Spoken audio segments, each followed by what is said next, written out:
got to do it. We have to get it out of the way. What? And we should do it immediately. That's what getting it out of the way means. I'm worried. Let's talk about the Ms. Marvel trailer. Oh, yes. Ms. Marvel, the new Disney Plus series, starring 16-year-old Kamala Khan. 16-year-old? She's 16? She's a teenager. Yeah. Yeah, but like a teenager starts at 13. I never got the impression that she was 6, that she could drive a car. She was 15 in the comic. or 16. Okay. All right. Yeah, I think. There's only 18 years of childhood. Right. So that's like 2/18. That's like 1/8 of her childhood. Yeah. No, 18th? 9th. That's like 1/9 of her childhood. She's an older teen than you thought. Yes. Not a mathematician. Yeah, okay. Not a guy that knows fractions. What'd you think?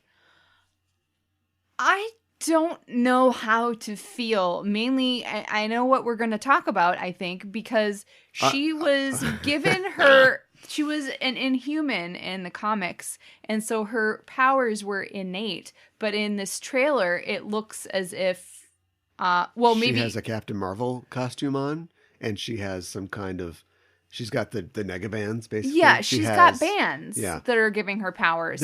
I'm not sure how I feel about it. Remember how we've talked many times on the show about how the reason that the first 3 phases of Marvel succeeded, in my opinion, for a large part, is the way in which, like you're a comic book writer. Mm-hmm. Marvel's been around for 60, 70 years, and they go, do something new, idiot.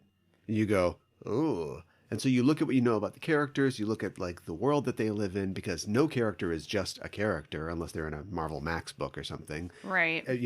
Spider-Man could swing in at any time. Yeah. And you go, how can I take all these ingredients, spices, the meat, the bread, the vegetables, and make an entirely new dish? And the people that made the movies did that. Now they had restrictions because they owned characters at certain times. They were doing something, they hadn't established Hank Pym, and so Tony Stark is the guy that creates Ultron, and that you wouldn't want to bring some guy in you don't know to create the new bad guy. The movie sucked anyway, it doesn't really matter. And so they did that, and it was Marvel fans and also good writers who did a movie version of that by taking a bunch of stuff and making a new universe, which is not easy. Just ask the Ultimate Universe, which doesn't exist anymore. All right. Phase 4 going forward, I don't know how we're doing on that. Is Kevin, how much because behind Spider-Man the wheel? has been completely by himself. Yeah. And his most successful, most recent movie is just, retreading all the stuff from another company's movies. That's true. And now we've got Ms. Marvel, a character who is the epitome of a legacy character, to the metatextual point of being a fan of the Marvel heroes, who bases her persona on this white lady. And she is not a white lady. She's a 16-year-old Pakistani Muslim. Right. And so that's the whole thing, right? Mm-hmm. Only here's how messed up it is. Because of Fox having the X-Men for so long, right? The weird guy that is the CEO of Marvel, who is a Trump supporter, pushed the Inhumans to the point where they made that terrible show with poor Anson Mount not getting to talk at all. Yeah. And so then we also did the Agents of S.H.I.E.L.D. Inhuman stuff. And so we are sick of the Inhumans. You could easily bring them back, but they're like, we're not going to do it. We're done. Yeah. You could have made her a mutant. Guys, you could have made her a mutant. I think that would have been the way to go. And so what they did instead was they did what I said. They went, let's look into the goulash of Marvel and what can we pull out of there? And so what they did was, what they are apparently doing is going back to the original Captain Marvel in the comics, Marvel, who at one point in his hero career had the negabands, which are these devices that give him the ability to fly and shoot lasers and be a Marvel hero or whatever. Different from the bands that Shang-Chi has. And different, yes. Yep. Boy, good. Yeah, I'm going to pretend you didn't say that. Okay. Also different than the Quasar's bands. Those are different bands too. Oh, okay. And so it's like, oh, that kind of makes sense, except that doesn't make sense at all because they already decided that Captain Marvel wasn't important in their cinematic universe because they made her Annette Bening, which was cool. But Annette Bening was just a lady that got blown up who was like, I guess she was an alien. And she was never like a hero. Now, are you going to take Annette Bening and Nick Fury her face and have her fly around. I don't know, you could.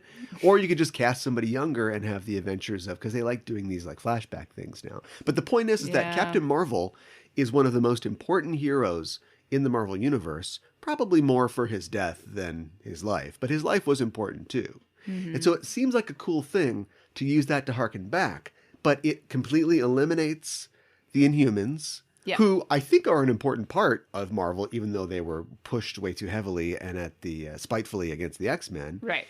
And it takes away the special character of Miss Marvel. I agree. I stop before I say it. I used to be able to say it, and now we have a vice president. So it's Kamala Khan. Yeah. It takes away her uniqueness because, and people have already pointed this out, Marvel made a Green Lantern property before DC did. But I'm like, Here's something else. Speaking of that goulash, she's Nova. She's got a star in her costume, and she makes shields and beams and stuff like that. Nova is Marvel Comics' Green Lantern, and people keep saying, why haven't they done a Nova thing? If they ever end up making a Champions team, which is all like the kid heroes, like the Marvel's Titans, one of them is Nova. What are they going to do? Like decide, do you want to beam or should I beam? Or are you going to bubble or should I bubble? Won't have a Nova. They'll just put Ms. Marvel in there. So it would have been so cool. I think they think it would have been cheesy to see her embiggen and get big and punch people with a huge fist. But that's what people want. But also, don't they have to see they're stepping on their own dick? And that's the title of the show. No, it's not. But that's the art. No. Because what do we have coming up? Well, we have Mr. Fantastic. Yeah. Who stretches and makes himself big. Yeah. Yeah. So they're like, well, we want to stay out of the way of that. And I'm like, I don't think anybody's going to get John Krasinski confused with... It's not going to be John with poor Krasinski. Iman Vellani, who I feel the worst for. I'm sure she's fine. I'm sure she's fine, and I'm sure she's going to be great in this, and she's going to step right out of this. This is going to come out. So Moon Knight comes out March 30th. This will come out after. So probably a month or something like that after. Sure. And then we have the And she's going to step right into Captain Marvel 2. Yeah. Which honestly doesn't need this at this point, does it? Because don't give them any reason to complain. Now, they're always going to complain about something, but make sure they're inventing racist things to complain about. Oh my God. And not making the very good point that you have kind of changed this character a lot. You know, when James Cameron wanted to give Spider-Man, like, he grows extra arms, you know, and he shoots spider rockets out of his butt or something like that. What? He's like, I don't know, he was going to change the character a lot. Okay. You know, we were like, well, it's a good thing that didn't happen. Mm-hmm. And, you know, we can, I don't know, Sam Raimi likes body horror, so the guy's got organic web shooters. We get a fun joke out of it in Spider-Man No Way Home. Right. It doesn't really matter all that much. Right. But this is changing the character a lot. And I'm willing to go with it because I like this character. They haven't done a show like this, and I want to see this show. Mm-hmm. But part of me is like, did you have to mess with stuff so much? It's just it's such a big change, right? It's not like a little change. You're changing anything at all. She does not shoot anything. Plus, it was an interesting metaphor for a young 16-year-old adult in some countries girl whose body is changing, who's going through puberty, and like any woman who is any young woman in our society, and also a young woman that comes from a Islamic tradition, has struggles with body image issues, and now she's making herself like very big, you know, or very round and stuff like that. And it's not like a huge part of the character, but it's kind of like, you know, oh, this is gross. Like, what am I doing with my body? You know, but then she kind of starts to get into it, and she's like, yeah, I'm going to do this. I'm going to do this. Well, and it's also just kind of like, but now she's got beams and shields. I know, and it's also kind of like her learning to be more comfortable with herself and who she is and claiming that. Yeah. And I mean, her idol, I think, is still Captain Marvel, but she learned she's never... Why does she like... What does anybody know about Captain Marvel? I don't know. Especially in this universe. Yeah, but literally, like, she showed up. Everybody. Here's what people know about her. They know that she brought everybody back. Yeah. That's all they know. She literally just arrived, like, after everybody disappeared, right? Mm-hmm. And then she, you know, helped the Avengers defeat Thanos. And so, I mean, obviously people are going to like her for that reason. But, like, if this is like, I grew up, you know, when I was a little girl, I was looking... No, when you were a little girl, assuming you weren't blipped, you lived in a horrible world where half the people were dead, And Carol Danvers wasn't doing much. She was off-world doing stuff. That's true. So she's also not like Carol Danvers in the comics, where she's just literally been like a hero and just part of the Avengers and around for so long. She's a different Carol Danvers. But and you have to hand wave all that stuff because you want to get this character in there still. She can't be like, I was going to say, she could be Miss America, but we already got a Miss America. She'll be in Doctor Strange too. Yeah. Do you think they'll play that straight, or do you think they will have to mess with that? Because what do you mean? Because Disney has succeeded up to this point by respecting their audience, not playing to the fans, where Terrence Howard goes, "Next time, baby," and nobody knows that Rhodey is War Machine. We don't know that. Right. Two guys in the theater go, "Oh yeah, love the Armor Wars, awesome." Right. They give those things, but they also they make everybody a nerd. Tumblr exists because of at this point because of Marvel films, right? Mm-hmm. And so, like, you've got to respect people and, like, keep that stuff in there and assume that the audience is smart. But movie studios still think audiences are dumb. So when a character shows up and her name is Miss America and she wears red, white, and blue, they'll go, well, she's like Cap's daughter, right? Or like she was inspired by Cap. Isn't that what it is? That's what it is, right? Mm-hmm. That's not what it is. That has nothing to do with anything. I'm not very familiar with that character, so I don't really know how to comment on it. She has nothing to do with Captain America. I believe you. She is from an alternate universe. Sure. Or timeline. They haven't got that figured out just yet. Yeah, could be either at this Hopefully point. Doctor Strange will fix that. Doesn't look good. I don't know. Does not look good. I don't know. I think they're just going to hand wave that and be like, wibbly wobbly, timey wimey. Where it's a paradise where women rule. She comes from like, she's don't tell Jamie McKelvey. She's Wonder Woman? She's Wonder Woman, basically. Yeah, I was going to say. And so she comes from a universe full of superhumans, but she's like rebellious, and she doesn't like it. And she has the power to like basically kick holes in between dimensions. And so she just says, I'm out of here. And she comes to our dimension and joins the Young Avengers. Okay. Cool. It really seems like the Young Avengers is going to happen. She's bisexual. Well, good. And we'll have a scene where she says, I like that girl. And we can cut that right out and send the movie to China. There we go. It's the Just Enough Trope podcast. I'm your host, Caliban, joined as always by my co-host. Hi, I'm Mikan Hana. And we cynically report all the news that's fit to cast in the world of nerdy entertainment all the time. Yes. She-Hulk coming out sometime later this year, but we don't know exactly when. How much behind the wheel do you think Kevin Feige is these days? He is, we have talked about this, he is not only the head of Marvel Studios, but he's the chief creative officer of the Marvel Group. Okay, so he's in very some much... way, he's technically the super editor-in-chief of Marvel Comics, right? Like, I'm sure now that we've got a multi-billion-dollar movie franchise, it happens anyway, but like, I'm sure like, things get run by him, like they're doing Judgment Day right now. That's the big crossover in the comics. He probably zoomed into that meeting of the comics to, not to necessarily dictate terms, but to be like, yeah, it seems like that'll work. That's fine. What I saw somebody, and I think this is a good point. I just want to go back to Ms. Marvel really quickly. Like, what if this is their way of introducing the character, and then she somehow gets actual powers later?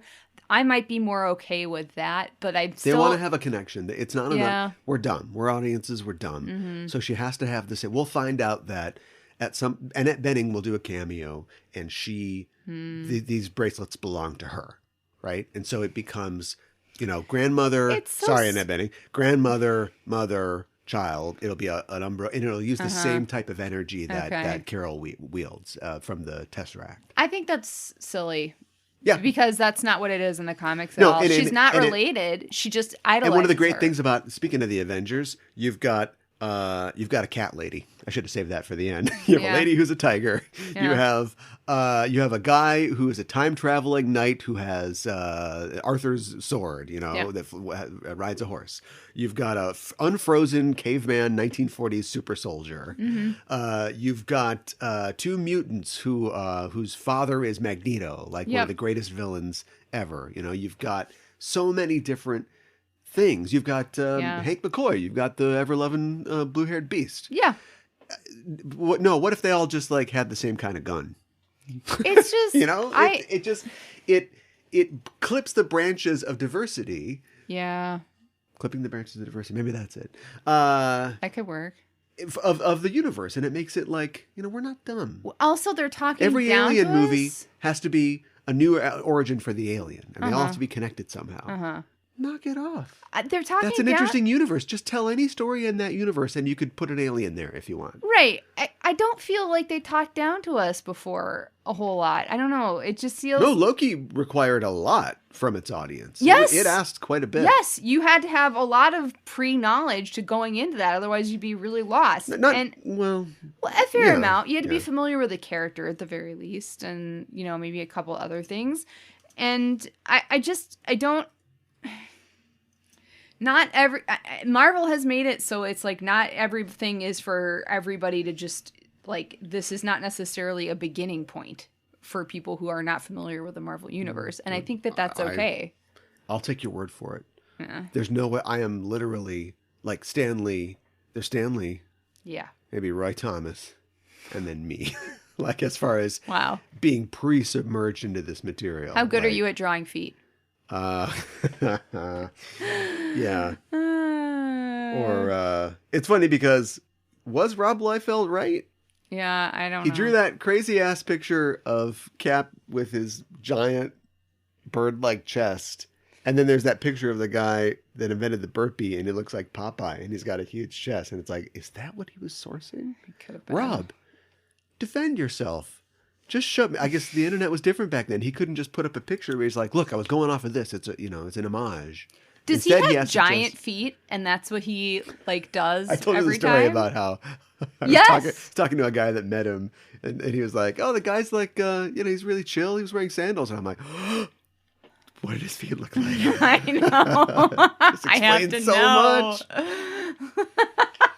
If we ever meet him, we have to get into like a Cinderella situation with him, so his shoes somehow fall off, so we can see what his feet look like. It's a Cinderella situation.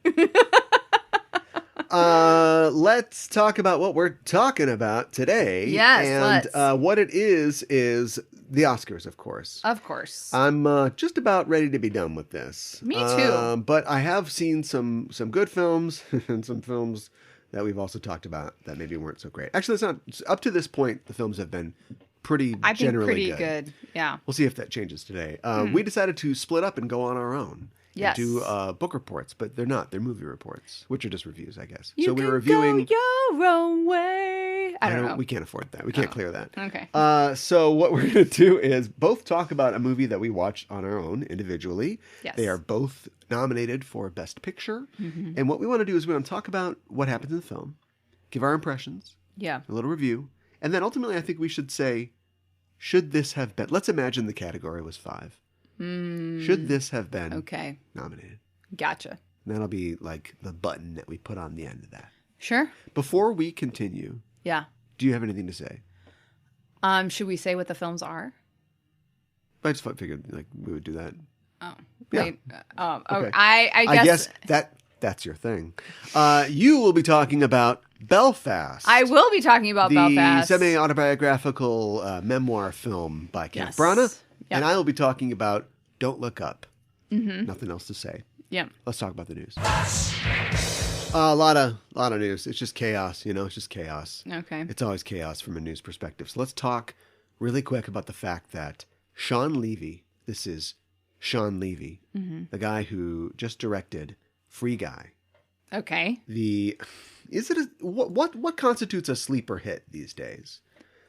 Oh, let's just say that is a fantastic question that I don't know the answer to. Let's just say that Free Guy did a lot better than I think anybody expected. Okay. That's fair. And I don't think that it had anything like going against it. Like it's got Ryan Reynolds. It's weird. When he hits, he hits. When he doesn't, he doesn't. Yeah. And it was, kind of breezy and looked kind of fun. I think, didn't it also release? No, it did not release on digital. Right. So anyway, people were. I think it's on digital now. But people were happy how well it did. Mm-hmm.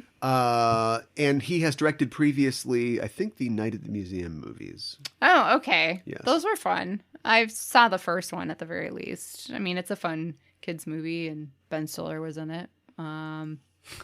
So, no interest in those, but the more I hear about how good Sean Levy's doing, the more I think, maybe it's fun. Maybe I should honestly, at check least them out. the very first one, I don't know if I saw the second one or not. It's fun. You know, it doesn't take itself Well, there's too... 3 of them, but... Oh, okay. It doesn't take itself too seriously. It knows what it is. So maybe I'll check those out. But anyway, the reason I bring it up is he is going to reteam with Ryan Reynolds to direct Deadpool 3 for Marvel. Really? Okay. Well, okay, so Reynolds must have liked working with him. Sure. I feel like Free Guy, I mean, there's obviously, I haven't seen it, but it's a comedic film, so there's definitely points for that. I don't think it's not nearly as violent, and I don't think it's rated R. So it's kind of interesting. Why the I think departure? It will. Don't you think the third Deadpool will be PG-13? You think? Because it's Marvel now. Hasn't been a Marvel Studios rated R yet, has there? I think this will be it. That's what I think. Yeah, that's. And I think, I mean, Blade maybe too could push. No. You don't think Blade will be R? Absolutely not. Oh. No. Was the original Blade Yeah. R? I say do it. I say do it too, but I say this is Disney we're do talking it, about. coward. Make Deadpool and Blade your R. They got in trouble for adding Daredevil and they call it the Defender Saga now, the Netflix shows to Disney Plus. Apparently they got letters about how you are ruining the sanctity of your blah blah whatever. Shut up. Shut up, people. They're technically Marvel properties as well the entire time. The sanctity of your blah blah blah. Don't give me this Disney purist crap. Buttonhole that person and go, the same-sex kiss in Rise of Skywalker. Right. Thumbs up, thumbs down. Oh, they'll say You know what I thumbs mean? down. There are like things that, and then you go like, all right. I know keep where walking. we are. Yeah. Yeah, exactly. Yeah. We don't need this fascist idealism in our entertainment. We Get that crap out of here. I support these people. Let's tear one of them down.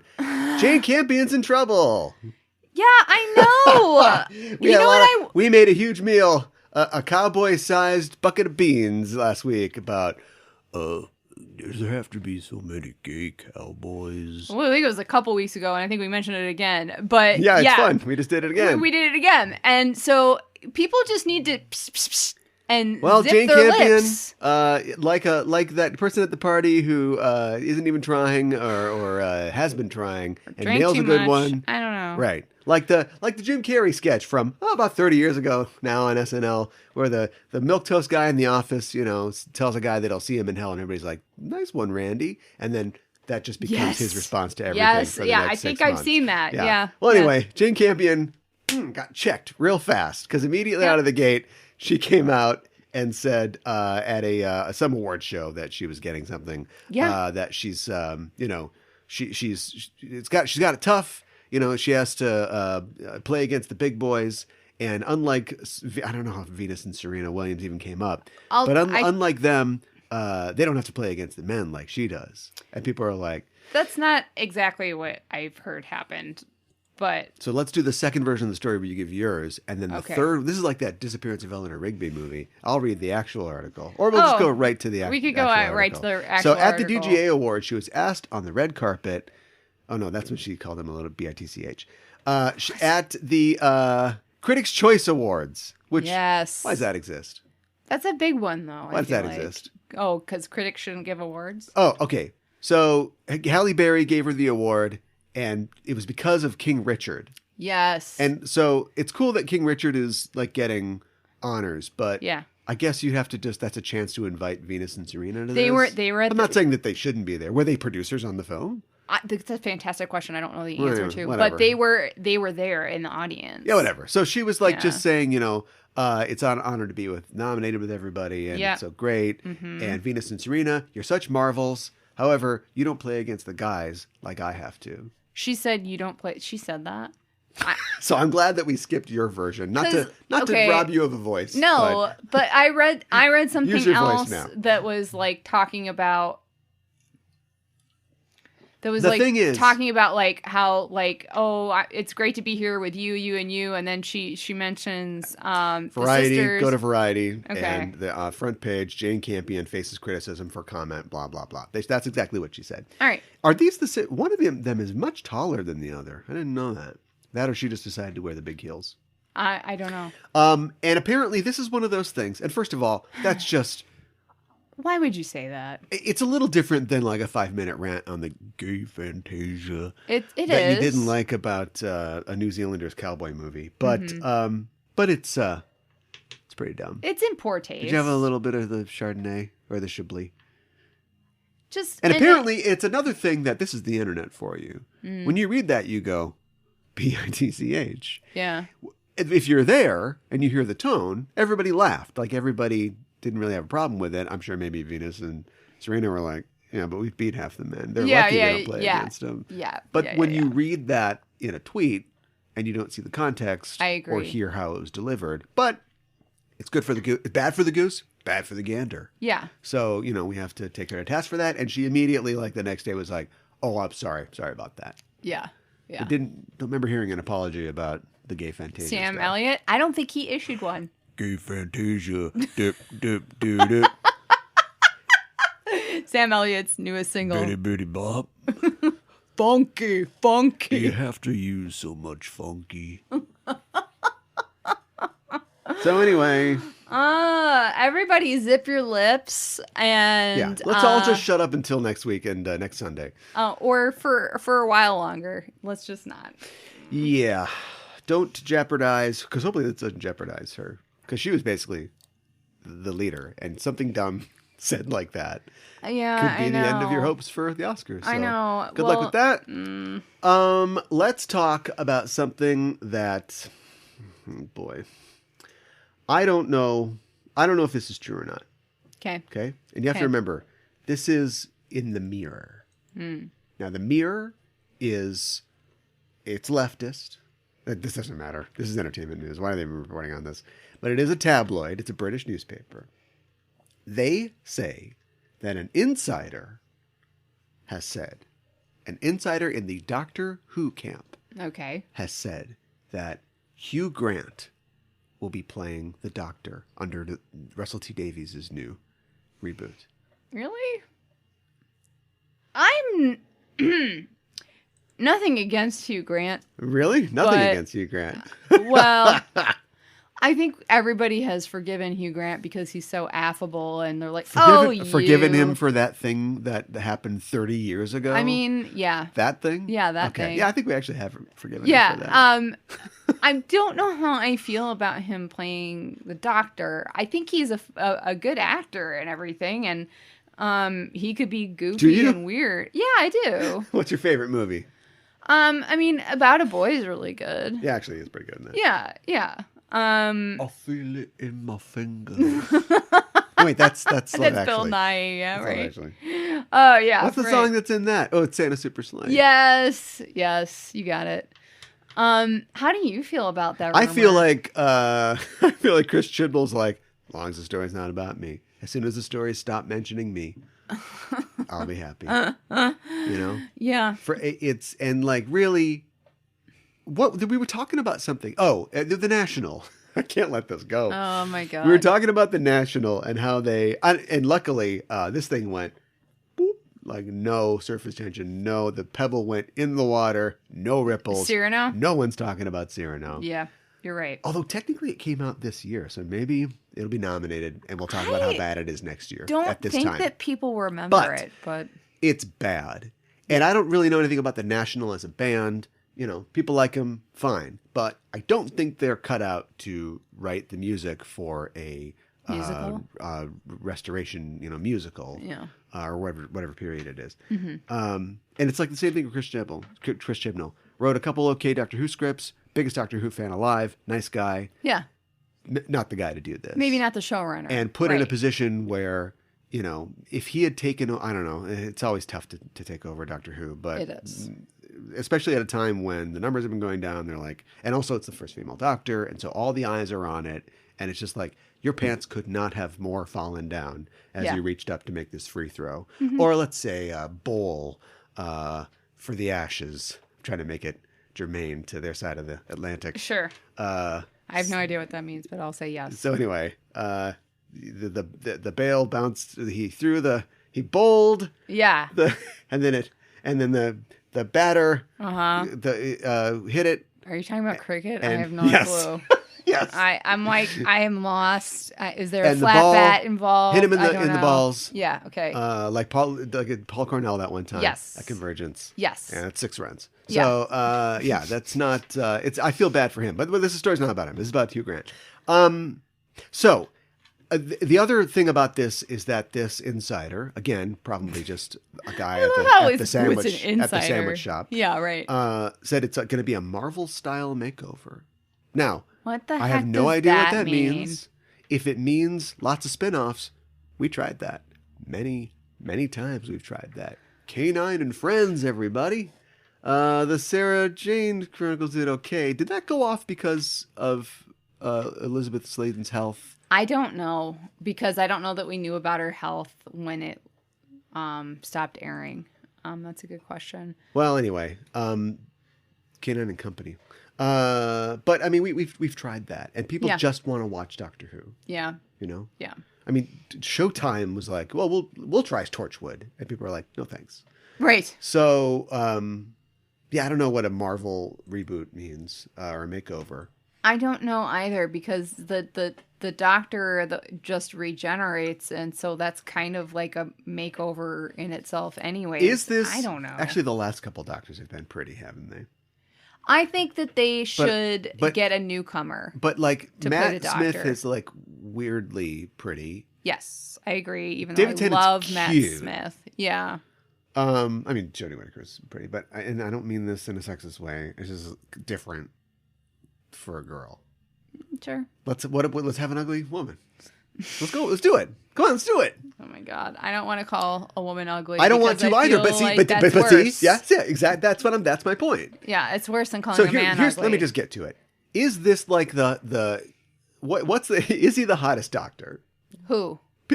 Hugh Grant. Will he be the hottest Doctor? Yeah, probably. Since Peter Davison. When Peter Davison came on, it was kind of a big deal. It's like, oh, this is like who's a this young hunky guy. guy? He's got celery on his lapel. Yeah. Yeah. And I feel like this is like, this ain't no Chris Eccleston. Do you know what I mean? Nothing wrong with I Chris freaking Eccleston. love Christopher Eccleston. One of my favorite But Doctors. Hugh Grant's whole thing is he is a romantic hero. He is a romantic lead. I don't want that in my Doctor. I'm going to be perfectly honest. I'm kind of sick of it. I'm kind of sick The of Mirror thinks you're going to get it. And also that Labor has, what? I'm sick of like matchmaking the Doctor with one of the companions. Can we knock that off? Don't let the Yaz fans tell you. I haven't seen all of the current Doctor, but I'm just kind of in general sick of that with the new Doctor Who. I'm speaking in general terms. Well, if they had done Olivia Colman when I said she would have been a great They Doctor. would have kept her from winning an Oscar because she would have been locked into Doctor Who and couldn't have done The Favorite. All right. And then we would have got another Mitchell and Webb reboot. Would More been great. dumb skits where she's the butt of all the jokes. Have you noticed that? She is kind of, isn't she? She's the butt of all the jokes. But she was like a horrible person in that, so. Well, I mean, that's Peep Show, but I mean, like a lot of the skits and sketches on Mitchell and Webb look. And yeah. I don't know. They've worked together for like 25 years. Yeah. Because they started off in a bunch of programs that had like 6 episodes one season you never even heard of. Sure. And then they were on the radio first, right? The Mitchell and Webb Sound. Okay. And turned that into Mitchell and Webb Look. And then did Peep Show for like 9 years. That's kind of amazing to have a do you think relationship they hate each other that long. Like the Mythbusters? I don't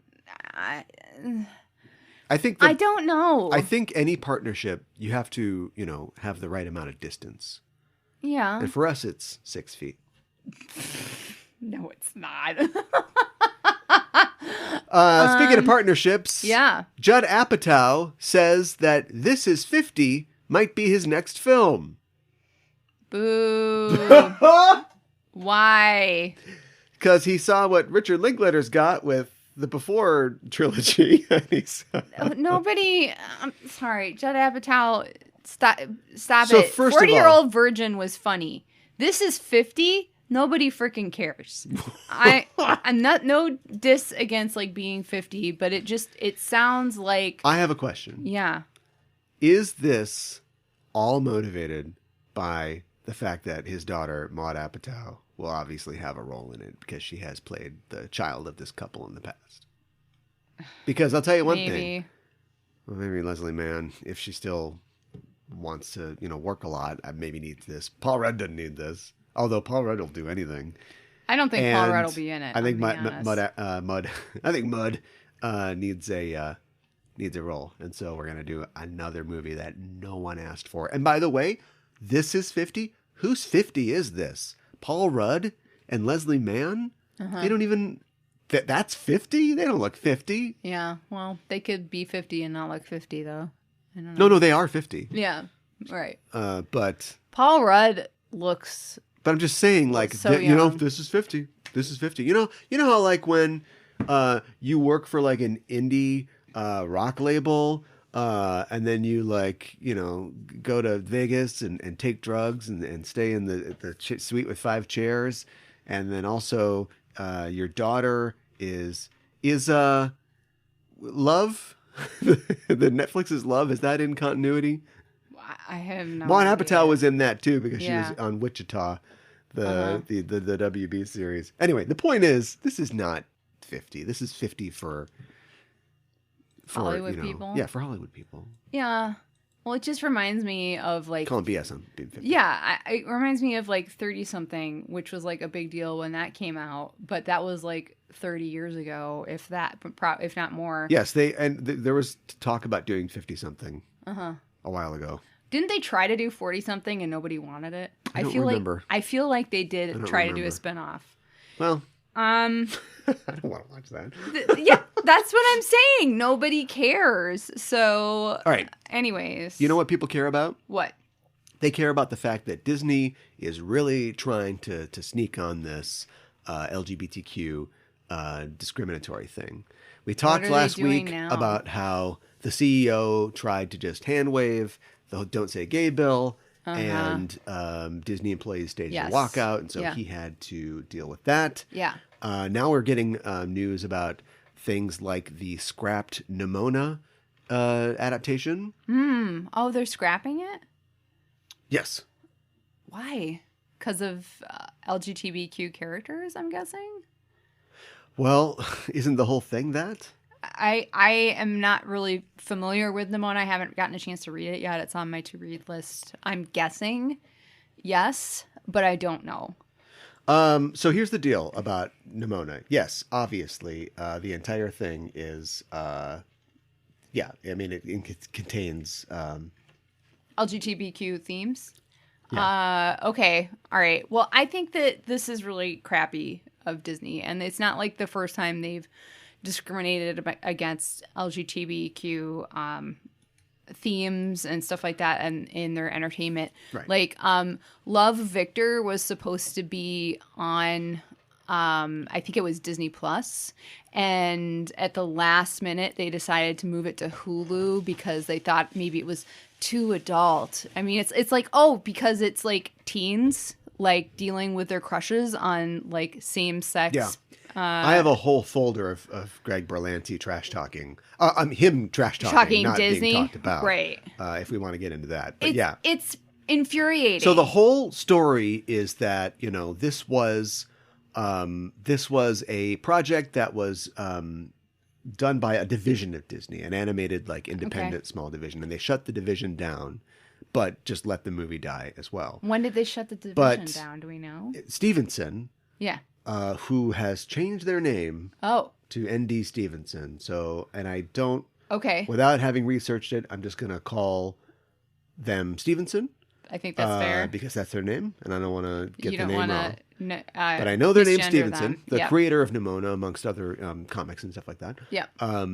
Is basically like, well, I'm just going to tell everybody all the stuff because it's canceled. I can't ruin my job at this point, right? I don't see why and the so hell not. they talked about how there was like a same-sex kiss. This is back, years ago when they were developing it. Okay, and Disney basically like made them take that out. Like when that was in the script, it was in the storyboards, and then they presented to Disney executives, but like we're just going to take this out when we show it to the execs. I don't understand why Disney is so homophobic and like so. I'm just going to call it what it is. And so scared of showing this when there's other cartoons that are doing this. Like hunting Chewbacca. as much as... Is that what it is? Or is it Yes. because Disney is Because a they are quote-unquote the- family? They are the largest... Lots of families with 2 dads, I 2 agree. moms, I agree. or any combination. Yes. Yeah, because because they are the biggest entertainment company unless there's aliens in the universe, and they need everybody's money to remain that way. And so that means that... No.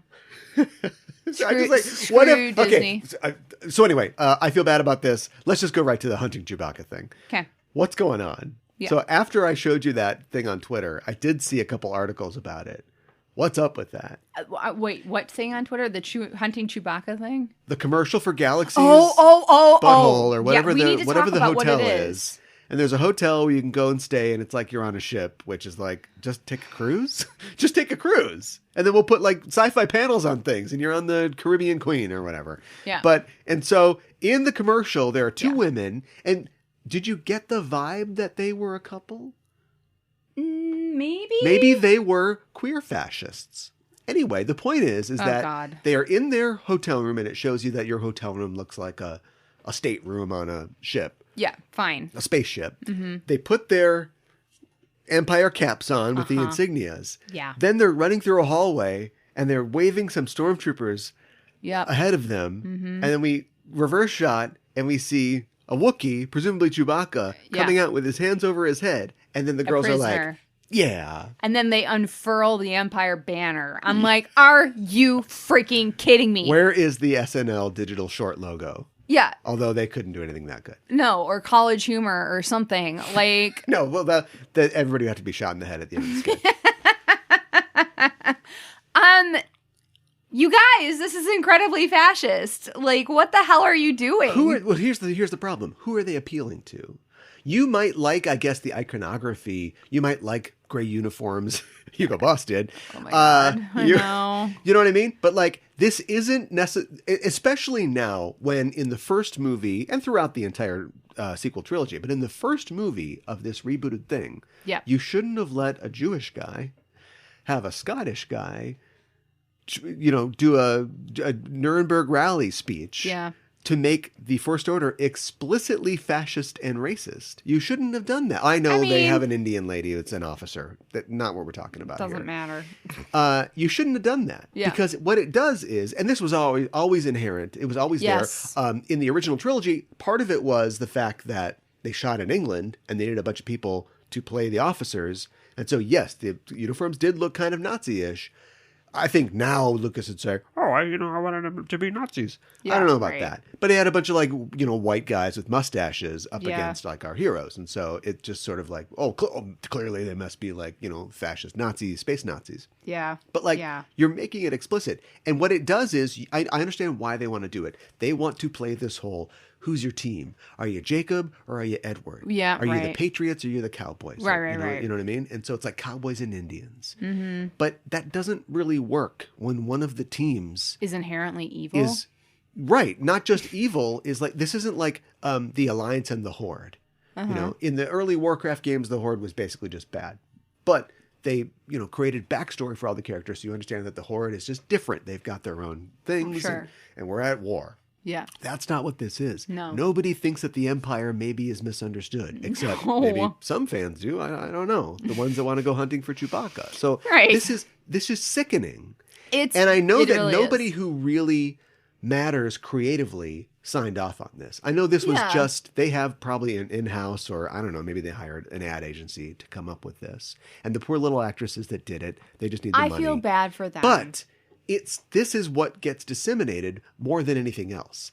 Yes, obviously, executives who didn't even make a decision because the creatives in charge went, let's not show them the gay kiss. Mm-hmm.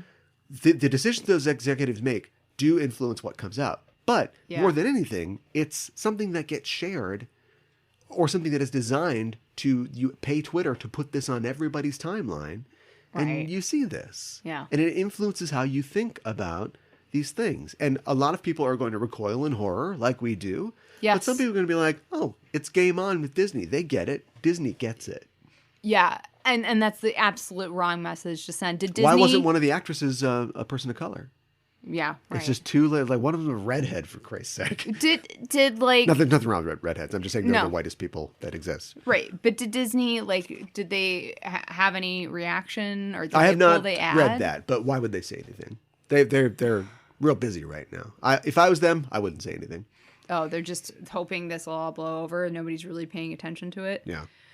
That makes me sick. Hey, we're not done. Oh, God. Ready to get sicker? Yeah. Or maybe this is a bit of a palliative for you. I don't just say it. I don't want to agree to anything before I know what you're talking about. Fair enough. So, Pixar, who recently, I should mention, has, in the wake of this scandal, come out themselves to say, we had a ton of stuff taken out of our movies. Yeah, that's true. We had things in our movies. We put it before Disney. They went...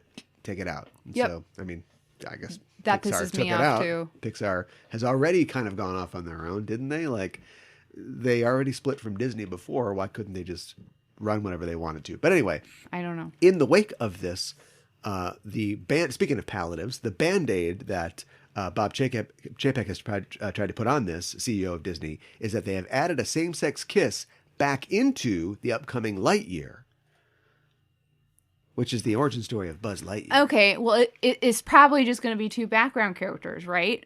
Like, again, we're not going to make it like Buzz or one of the other main characters of this, right? Right.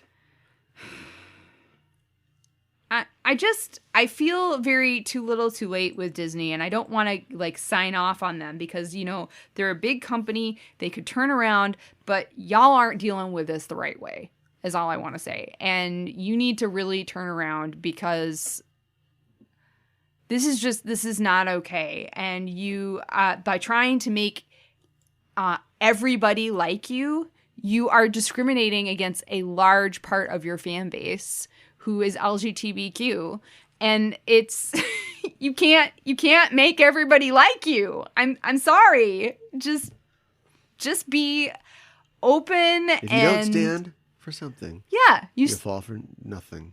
No, if you stand for nothing, you'll fall for anything.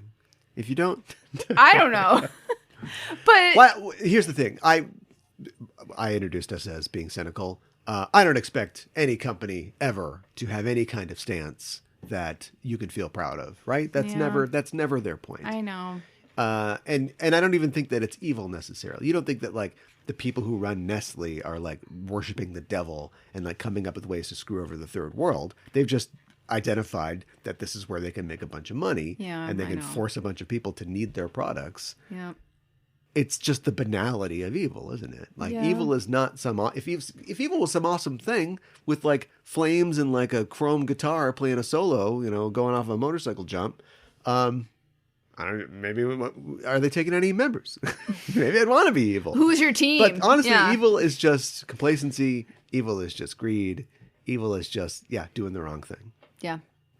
Here's a wrong thing. What? Sony Pictures Entertainment is teaming with Merlin Entertainment Theme Park Corporation to extend the Jumanji brand through a range of rides, lands, retail outlets, and themed hotel rooms, across a network of theme parks and water parks. You know, does Jumanji, anybody want this? The colonialism board game. Well, okay, like the most recent Jumanji games have been popular. Right. You got 4, the stars are there because they're famous, but the teens are certainly diverse, and they go to a jungle, which is a jungle that has statues and ruins, but no native people because we don't want to piss anybody off. And then they're fighting white guys with goatees and machine guns. I know. Right? We have completely done our best to drain all the character out of it, but what are we talking about here? Like the bad guy in the first one has a pith helmet. Yep. And he's, like that's always going to be there. Mm-hmm.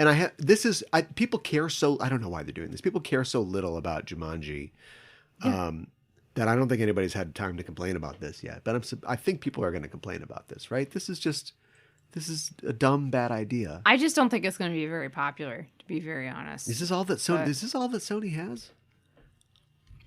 They could do a Spider-Man theme park, but they'd have to pay Marvel some of the money, probably. Yeah, I don't know how that works exactly. But Spider-Man's probably their biggest property. But like, why are we doing this? I don't. And you go like, honestly who cares? know. It's just fun. You know, that's absolutely true. But at the same time, what do you like? Love Jumanji? Nobody loves Jumanji. Who cares, right? Yeah. Everybody loves Star Wars. It's never going anywhere. So let's do our best to make sure that it's respectful to everybody. And Yes. And in a Inclusive. galaxy far, far away that has all kinds of aliens and people of all lifestyles, it is inclusive of Right. them. Nobody cares about Jumanji. No, I think you're right. Nobody really cares, and I don't understand why they have to do a theme park. Why perpetuate it? It's like, Sony, do something else with your money if you don't know what to do with it. It's like having the John Wayne Indian killing jamboree or something like that. Like you're not going to do that, right? On its Yeah. face, that's a bad idea that I Yeah. just came up with. But it's like Sony's full of bad ideas. Yeah. And for some reason they decided that they needed a theme park, even though is that a really popular thing right now? This is vertical. Yeah. No, this is horizontal. Which one is the vertical? Which is the horizontal?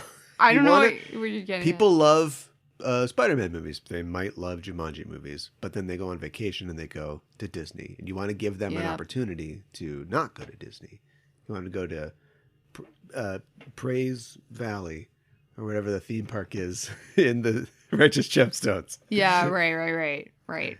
Which is Forgiveness Island. which would be a great Fox show. which is a riff on the I cheated on you, but we're the on Forgiveness Bakers. Island. So. Yeah, right. Let's talk about, speaking of huge corporations, Amazon has completed its $8.5 billion acquisition of MGM. Great.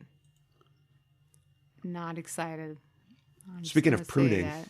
Yeah. there are less and less branches in the entertainment universe now. So Amazon owns James Bond. How soon before James Bond rides a Blue Origin rocket to fight the Moonraker? Yeah, pretty soon. Yep.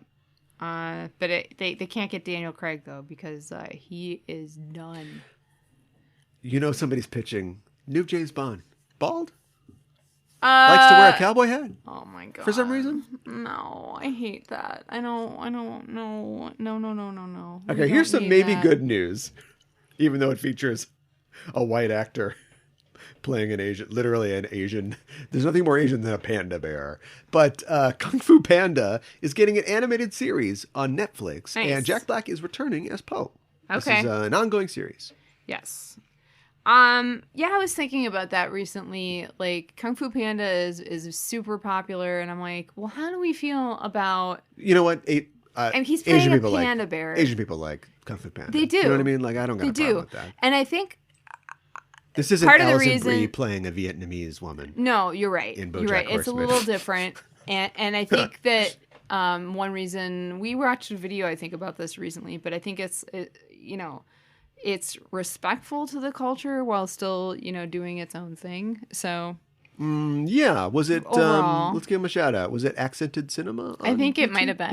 Yeah, good channel. I can't remember what the video was specifically. They but- were comparing Raya the Last Dragon Oh, that's right. and Kung Fu Panda, Uh-huh. and I thought that he went kind of hard Yeah. on Raya, but I I understand haven't that seen points Raya. that he was making. Yeah. Again, it's if you can't comment on something that you're not 100% overlapping in the Venn diagram with, then none of us can comment on anything, right?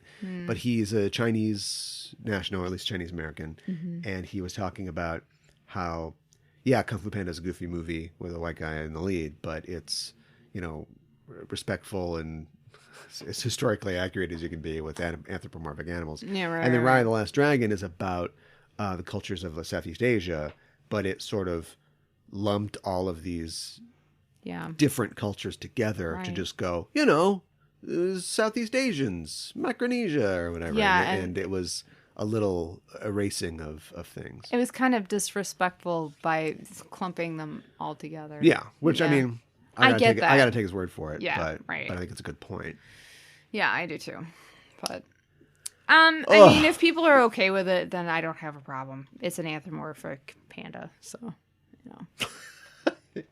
Exactly. Yeah. Here's a little bit of Marvel news before we push off and start talking about our Oscar films. Okay. We talked before about how Dakota Johnson is going to play Madame Web in Sony's Madame Web movie. Who is Madame Web? Madame Web, or Madame Web, I guess. Mm-hmm. What is it? M-A-D. When there's an E, it's Madame, right? I don't know. I took French. I don't know. Doesn't matter. Okay. She is a mysterious figure who is in the life of Spider-Man sometimes. Sure. She is a blind psychic, and she is sort of, not good, not evil, has her own agenda, and I don't know. There's probably been some good stories with her, but I can't think of any. And Dakota Johnson's going to play her. Famously old character, Madame Web. But Dakota Johnson 29-year-old Dakota younger than me. Going to play her. Yeah. Well, speaking of young people, Sydney Sweeney, late of Euphoria and The White Lotus, will be joining the cast. Who is Sydney Sweeney in Euphoria? I'm bad with names, so. Oh, I'm bad with the characters' names. Cassie? Is that a girl? The blonde?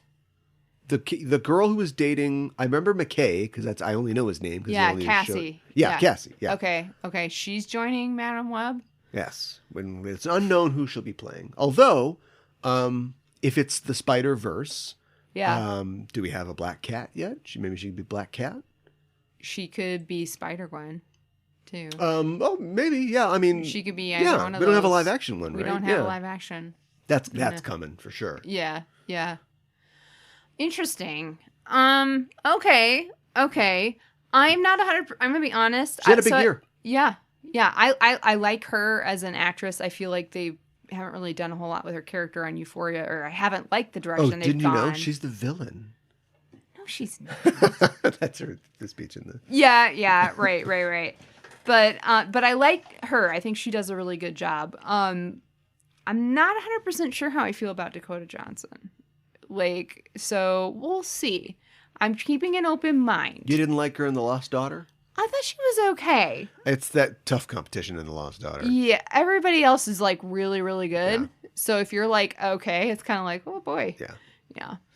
So I think she did a decent job in that, but we'll see. And if I'm not familiar with Madame Web, so I'll just keep an open mind about it. Well, speaking of people who have been in The White Lotus, actress Alexandra Daddario will be starring in the Mayfair Witches series that is in development at AMC. Okay. I know nothing about this. We did. I think I mentioned this when they announced this was being developed, but Mayfair Witches is based on Anne Rice's series, The Lives of the Mayfair Witches. Okay. And Daddario will be starring as the main character, Rowan. Okay. I was talking to Catherine Valenti about this. Oh, yeah. Because she's a big Anne Rice fan. And we were talking about the episode of Star Trek The Next Generation where Dr. Crusher has a romance with a candle ghost. Yeah. And in that story, there is, or in that TNG episode, that character's name is Ronan. In these books, there's a character who has a romance with a ghost who is sort of genetically tied to her line, like the witches novels go through different time periods. Sure. And the main character's name is Rowan. Uh-huh. And she was like, I don't know. I'm like, you're an author. You've got an imagination. Come on. Tell me that the person who wrote the Sub Rosa wasn't an Anne Rice fan. Come on. It's gothic horror. It's all gothic horror. Come on. Yeah. It was out then. It's not like it wasn't out yet. Yes. So interesting that's totally to see. What happened. I think this is great. Anne Rice has had, middling success at the box office. Yeah. But I think TV is, her stuff could really stretch out and be good. It's weird because we talked about Interview with a Vampire. I think it was on my playlist or amazing playlist, our Patreon. But I remember hearing about that movie a lot when I was a kid, but it came out and I was too young to see it when it came out and I just never got around to seeing it.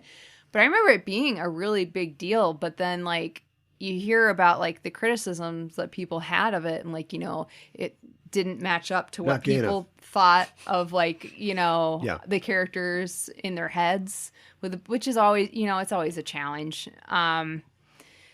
I think they did okay. It's not necessarily the best film, and they're remaking that too, right? Weren't we talking about that recently? Sure. I think, like, Grey Worm, the actor who plays Grey Worm on Game of Thrones, is playing the Tom Cruise role in the... Oh, okay. I think we talked about that, didn't we? I believe you. Okay. Anyways. All right. I got one last story. Okay. Sometimes the last story we call the squirrel. Yes. Squirrel. Not for that reason. Oh, okay. That's just going to confuse people, but that's okay. Mm. I had mentioned before the Adrian Lyne directed film that was coming out that's starring Ben Affleck and Ana de Armas. And Jacob Elordi, the weird Frankenstein from Euphoria, who's real popular. He's just a huge star. He's on Hot Wings. Oh, yeah.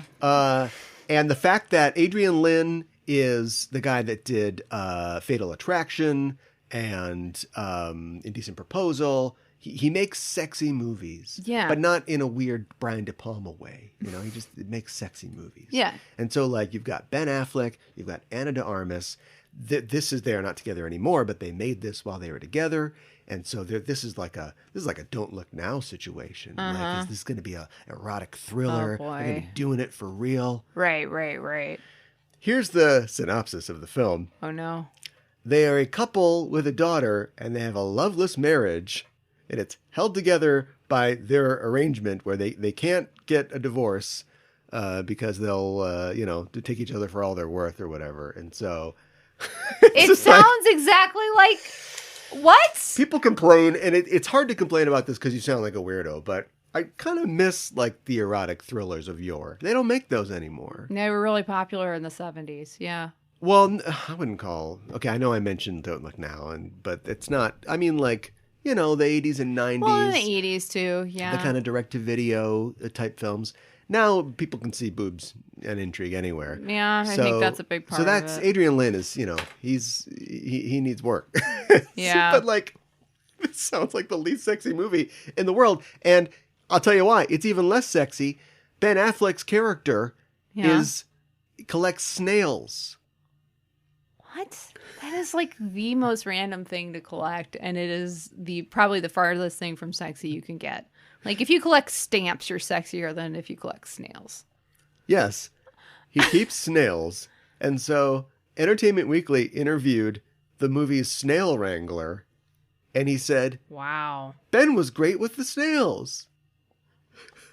I don't even know how to react to that. He was good with the animals. We didn't lose a single one. Well, good? Well, I don't know how to react to this. You guys have gone wrong This somewhere. is weird. I know. This is, like, you are doing a weird thing. This is disappointing. This is not erotic. This is just weird. I want you to know that, Adrian Lyne. Apparently, Ana de Armas did not enjoy the snails. She's not a fan of them. Is her character a fan of them? Because that could be no, part of her I character. think that's part of, like, I have to watch this because it sounds weird. It's like a 30% on Rotten Tomatoes. It's not a good movie, but anyway, it's not good. And she didn't like him. And the Wrangler said, you were okay. Apparently, I learned today also that snail wranglers are weird and they have bad analogies. But he said, in Knives Out, you worked with Captain America. He's a lot scarier than these animals. Yeah, Chris Evans, the most handsome man on the planet. Who's super nice. So scary. And has, like, a dog. So scary. Yeah, He has a dog. super scary. He has a dog. What did the dog think about the snails? That's what we need to know. Didn't like him. Half a mile from the county fair, and the rain came pouring down. Me and Billy standing there with a silver half a crown. Hands are full of a fishing rod and the tackle on our backs. Let's talk about our Oscar movies. Yes. Here we go. And to decide who goes first, I'm going to coinflip.com. That I want exists? you. Well, there's a lot of coin flip websites. Oh, okay. I need you to. And if you look at the global stats, here you go. God. Here's your probability. Huh. The amount of times that the coin has been flipped on flipsimu.com. Oh, not a great URL. 10 million. So it's been heads 10,509,735 times. It's been tails 10,511,544 times. Essentially, statistically, 50%. Yeah. Oh, that's impressive. Amazing. Heads or tails? I'll take heads. We didn't decide who goes first or what it means. Heads, you go first. Okay. You're talking about Belfast. Yes. A 2021 film directed and written by Kenneth Branagh. Yes. Starring Catriona Balfe, Judi Dench, Jamie Dornan, Kieran Hines, every Irish actor you can find. Yep. Get him in there. Yep. And doing pretty well. Well reviewed. Tell us what happens in this movie. Yeah. So, I guess I'll just preface it by Kenneth Branagh said this is one of his most, if not his most, personal films. So, and music by Van Morrison. Ooh, well, yep. All right. Yep. He's from Van Morrison's know from Belfast. No, I know that. Yeah. I know that. Yeah. And he won't be wearing a mask when he goes home. Oh God. Fantastic. Yeah. Anyways, so it starts off and it's like, so almost all, not all the music, but a lot of the music that is featured is Van Morrison's music. And, some of them are his classic songs. It starts off with a song. It's the 60s. It's like, it can't be U2, I guess. I know. And it's like, kind of like a happy song. The Dropkick Murphys? No. I'm trying to recast Van Morrison here. Yeah, right. And so, like, I guess I should start off with, like, it starts off with establishing shots of Belfast today, in color.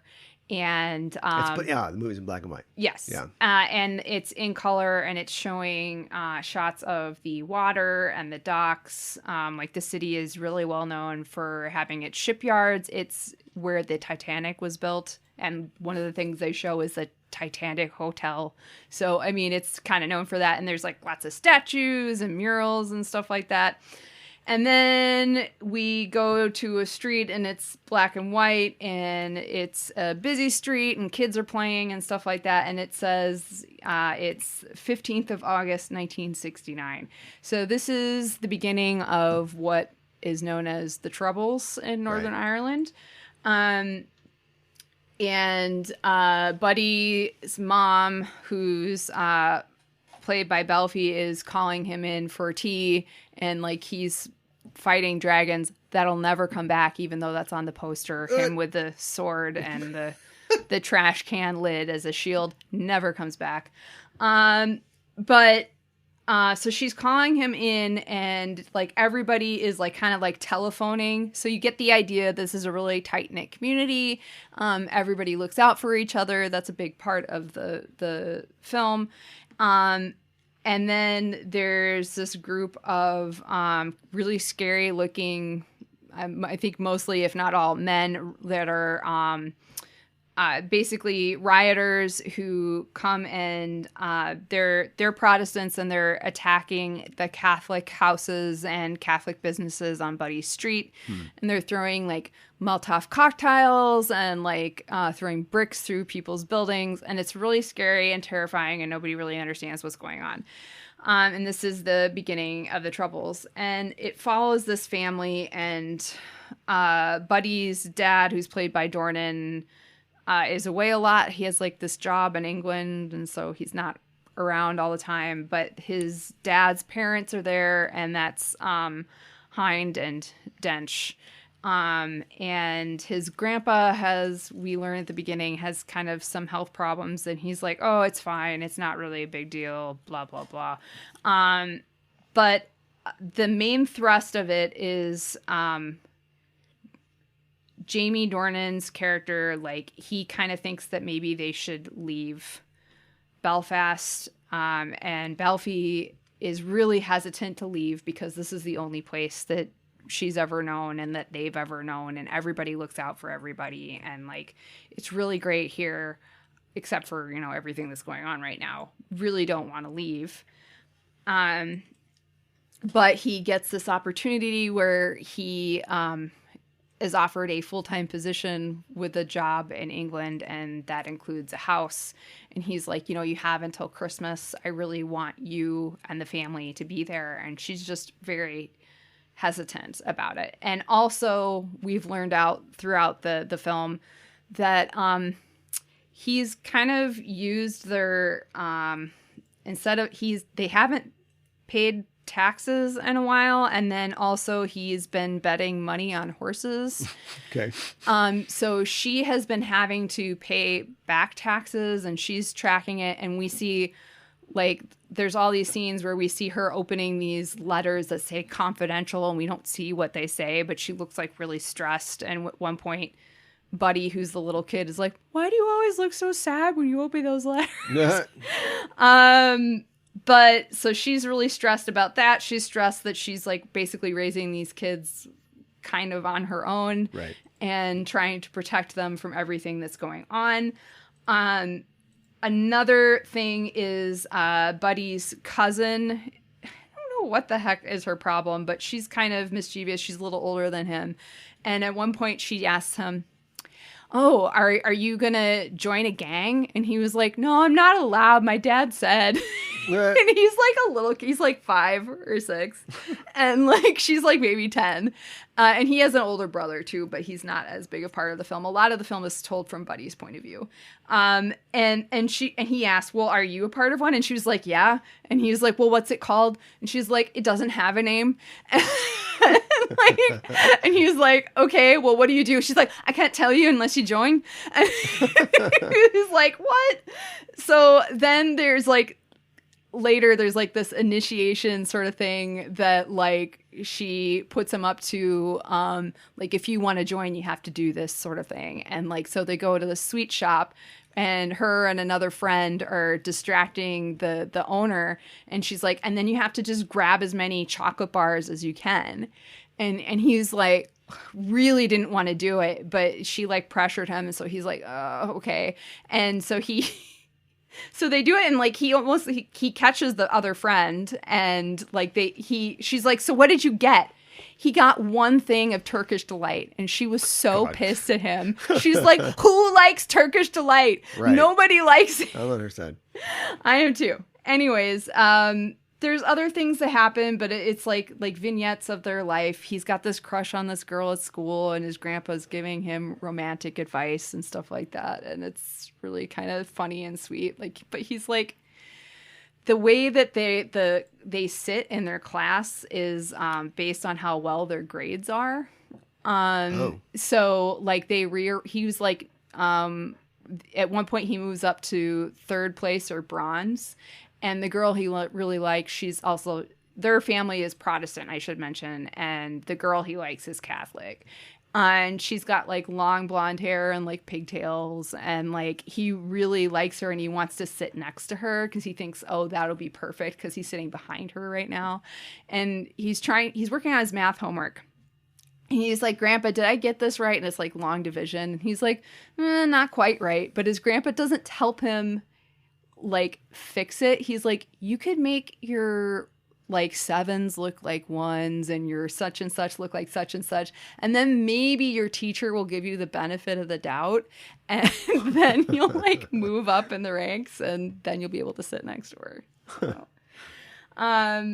but so it's kind of basically trying to show that like, while the troubles were going on, life kind of continued, right? If that makes sense. Yeah. Like, their street was like barricaded, and there was like somebody there who was like a neighbor who would like write down like where you're going and like, you know, when you're expected back or what have you. It was kind of like a checkpoint, and like sometimes there were soldiers or like with guns and like police that were there. So it's kind of troubling, but for the most part it's okay. But then later on in the film, his cousin is like, "Guess what? You're in the gang now. Let's go." And like, he's like, What are we doing?" And they're part of this huge crowd of people. And this group of people, like, they throw rocks through a store window and they end up just looting a store. And, like, on the way there, like, Buddy's like, I don't want to do this. I just want to go home. And his cousin's like, you can't. You have to come. And she's like, grab something. Get something that you want. And he was like, I don't know. And so he, like, grabs this thing of soap. Like, it's, like, laundry detergent. And it's I think it's, like, it says biological on it. And he just thought, oh, this will be good. And so he comes home and he's like, Mom, let me in. And she's like, what did you get? Where did you get that? And he was like, he told her, and she like grabs him, gets his cousin, and like makes them come back to the store as you people gotta eat it all. Oh no. No. As people are continuing to loot, and she's like, you need to put it back. You need to put it back. And then, so I guess I should say, the other guy who is, so his dad is kind of like the quote unquote good guy. And there's another Protestant guy who's kind of a jerk who is played by, let's see here, Colin Morgan, who was the detective in The Fall. And he was also in that TV show Humans that we watched. Oh, yeah. And because I was like, I know I've seen him before. But he's kind of a jerk, and he's like, you're either with us or you're against us. And like, they're kind of like teaming up, and like, it's not really clear throughout the film, like what the group is or what they stand for. But basically they're Protestants that are protecting Protestants, kind of. Okay. But okay. It's not super clear. But Dornan, like the entire time, is like, I'm not interested. Like, move along, sort of thing. Okay. And I'm not engaging. And he like talks to his boys and is like, if anybody tells you to do anything or to deliver any messages, don't do it. Tell your mother. She'll tell me. Okay. But anyways, this guy is there, and he's like, you can't return the loot stuff. That's not the message we're sending here. Yeah. And so then he takes Buddy and his mom hostage. And then all of a sudden it's like I was kind of confused as to like what was happening. Like, the story is all kind of told kind of like in vignettes, if that makes sense. Yeah. There's a lot of really tight close-ups on the characters as they're talking, and then there'll be like a cut back, but it'll be longer on like one character, like one shot on a character. Okay. But it's like during the film, there have been a lot of just like references to things that happened during the 60s, or like media that was like at one point very early on in the film, they had TOS on. Okay. In black and white. In black and white. But I didn't get to see what episode it was. That was not, but I knew it was TOS. Yeah. And went to a lot of films. Buddy really liked going to see films, and watched a lot of cowboy movies, a lot of John Wayne. And so that's kind of established, but it felt like a, this town ain't big enough for the two of us sort of thing, like a cowboy standoff, except like Irish style, and the bad Protestant guy, Billy, like he had a gun and he was like gonna shoot their dad or shoot, Okay. Buddy, and like, so then Dornan, like his other son, gives him a brick and he just takes it and he throws it. You think he's gonna knock him out. He just knocks the gun out of his hand. Okay. I don't know. Huh. And they basically decide after this, like the mom has like this really dramatic thing, like I just don't think it's going to get better, and I think that we need to leave, And then their grandpa has been in the hospital, and then we find out that he dies. Oh. So we have his funeral, and then they do leave, but they leave grandma there, and she's just like, you should go, leave, don't look back, I love you. And like the bus pulls away, and I'm like, okay. I'm not sure what I'm supposed to take from that. Yeah. And then at the end of the film, it just says Belfast, and you're like, okay. Belfast. So I guess I think that this is definitely very personal, and like, another movie they went to go see, Chitty Chitty Bang Bang, and it was in color. Yeah, sure. But that was in color. And then his grandma took him to see Christmas Carol, like a play, a stage version of it. Yeah. And that was in color. Like the play was in color, even though the audience watching it was in black and white. Huh. So that was kind of interesting. I mean, obviously these were both very influential, I'm guessing, for the real life Kenneth Branagh. Mm-hmm. But is there any statement in that Chitty Chitty Bang Bang, of course, is written by Ian Fleming, and Christmas Carol is Charles Dickens, two very English writers. Yeah. Is that anything at all? No problem with that. But one thing that Balfi says, like when she's like talking about how she's not sure she wants to leave, she's worried about being discriminated against, Sure, moving to England because they talk different. She's worried that people aren't going to understand her. Sure. And so, a lot of this is from Buddy's standpoint. See, he overhears a lot of his parents' conversations. They don't think that he's around, but he hears it. And he overhears this. So he has a lot of one-on-one conversations with his grandpa before he passes away. And he tells his grandpa about, his dad, they might move because his dad got this offer and there's this house in England. And you can tell my grandpa's reaction that this is the first he's heard of it. Oh, okay. And maybe he's not sure how he feels about it. But grandpa asks him, well, how do you feel about that? And he said, well, I want you and grandma to come with me. Huh. Like, if we have to go. And grandpa didn't really say, like, no, that won't happen. But he's basically like, well, wherever you go, I'll be there, kind of thing. Yeah. And, because I think he knew he wasn't long for this world. Yeah. But yeah, and then at the end of the movie, before they leave, Buddy gives the girl he likes some flowers and a letter, and she gives him a book, and he asks his dad, do you think it'll ever work out between us? I mean, because she's Catholic. Do you think maybe I could marry her someday? Mm-hmm. And his dad was like, as long as she's fair and she's kind to you, her and her family are always welcome in her house. It doesn't matter what religion she practices. Okay. So, I mean, there was that. I think that this is very nostalgic. There were a lot of, like, he played, like, with matchstick cars, and there were a lot of other... Matchbox cars? Matchbox cars. Why did I say matchstick? I don't know. Well, you put the matchsticks in the matchbox. Okay. But he had a whole case of them, and then, like, there were just other things that were just, like, touchstones, Yeah. But it felt very dreamy and, like, nostalgic, and maybe how a kid would remember it. So I think it's, there's something to be said about that. And there were parts of it that I thought were comedic and everything. And the kid who played Buddy, I think, did an excellent job, as well as everybody else. I think it's really well acted. I'm not entirely sure what it's trying to say, other than it's celebrating Ireland. It's celebrating Belfast specifically. Yeah.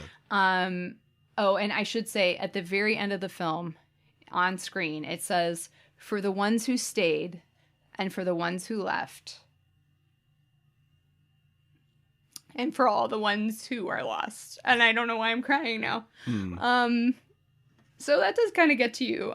But at the same time, there wasn't, like, necessarily a super strong narrative. And I don't really feel that, like, if you don't know a whole lot about the Troubles, you would necessarily get a really good feel of that. But maybe that's also because it's largely from a child's perspective. Yeah. And it's just kind of happening around you. Yeah. He just totally doesn't understand. Yeah. The conflict. Right. But I guess what I would say about that is, if you want to get a better idea, like, but it's like in the 90s, there's this show, Dairy Girls, that also takes place in Belfast, but it's in the 90s. And it also is just about how the Troubles are a part of their lives, and like they have checkpoints on their way to school, and it's not weird to them because they're Right. just used to it. Right. But also sometimes there's bombings and it's a big deal, you know? Yeah.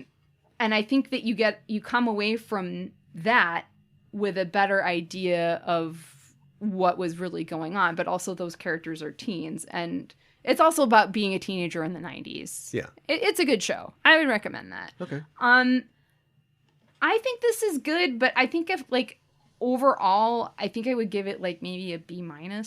Okay. I just, you know, I was like, this is fine. I just like, you know, cohesively is a movie. It's like an artistic piece. It's a love letter to Belfast. Yeah. Is the way I would describe it. So. Well, people are, you know, accepting it well, and Branagh was nominated for Best Picture, Director, and Screenplay for it, which actually, interesting is Oscar history. It makes him the first person to be nominated in 7 different categories over the course of his career. That's really interesting. Walt I think Disney. he's a good director. I was just going to say, how many Dutch angles in the film? Honestly, like there was one kind of at the beginning Okay. with like the color establishing shots, and I was kind of like, why are we doing We this? held back a little bit then. Yeah. But yeah, Disney, Alfonso Cuarón, and George Clooney had 6, but he's topped them all. Wow. Okay. That's really cool. Yeah, that's interesting. And of course, Judi Dench was nominated for Best Supporting Actress, tying Gloria Stewart for the oldest actress to be nominated at 87. Yes. So that's interesting as well. Yeah, I mean, it's interesting too, and we'll talk about at the end of the show how The Troubles is going to factor into what we're talking about on future shows. But it's interesting to have a film that is not really taking a side, is just sort of showing it from a kind of a neutral perspective, or at least a perspective of somebody who has no agency in what's going on. Right. And how that impacted him. I think that's interesting. Yeah, and the TV was like off and on in the background, and sometimes I think there were like actual like news footage, you know, talking to people and interviews and that sort of thing. Oh. But you know, it's like, yeah, you're right. It wasn't like taking a side, but it wasn't like necessarily like there was no info dump about like a lot of information, and it's a lot of it like, you know, this is my home. Yeah. You know. Yeah. That was a big part of it. Okay, fascinating. Yeah. I guess we're supposed to ask, do you think that, you know, if the category was 5 instead of 10, should this be nominated for Best Picture? That's a really hard question for me to answer because I feel like it's kind of on the cusp. Okay. Let me remind you then Yes. what the other films are, and so you can kind of make your decision Yep. based on that. But the other Oscar nominees for Best Picture are, well, obviously this. Can I do it off the top of my head? Don't Look Up, Dune, King Richard, Power of the Dog. What are the other ones? Lost Daughter. Lost Daughter. Or is it? Here it is. Belfast, Coda. I looked it up. Belfast, Coda, Don't Look Up, Drive My Car, Dune, King Richard, Licorice Pizza, Nightmare Alley, Power of the Dog, West Side Story.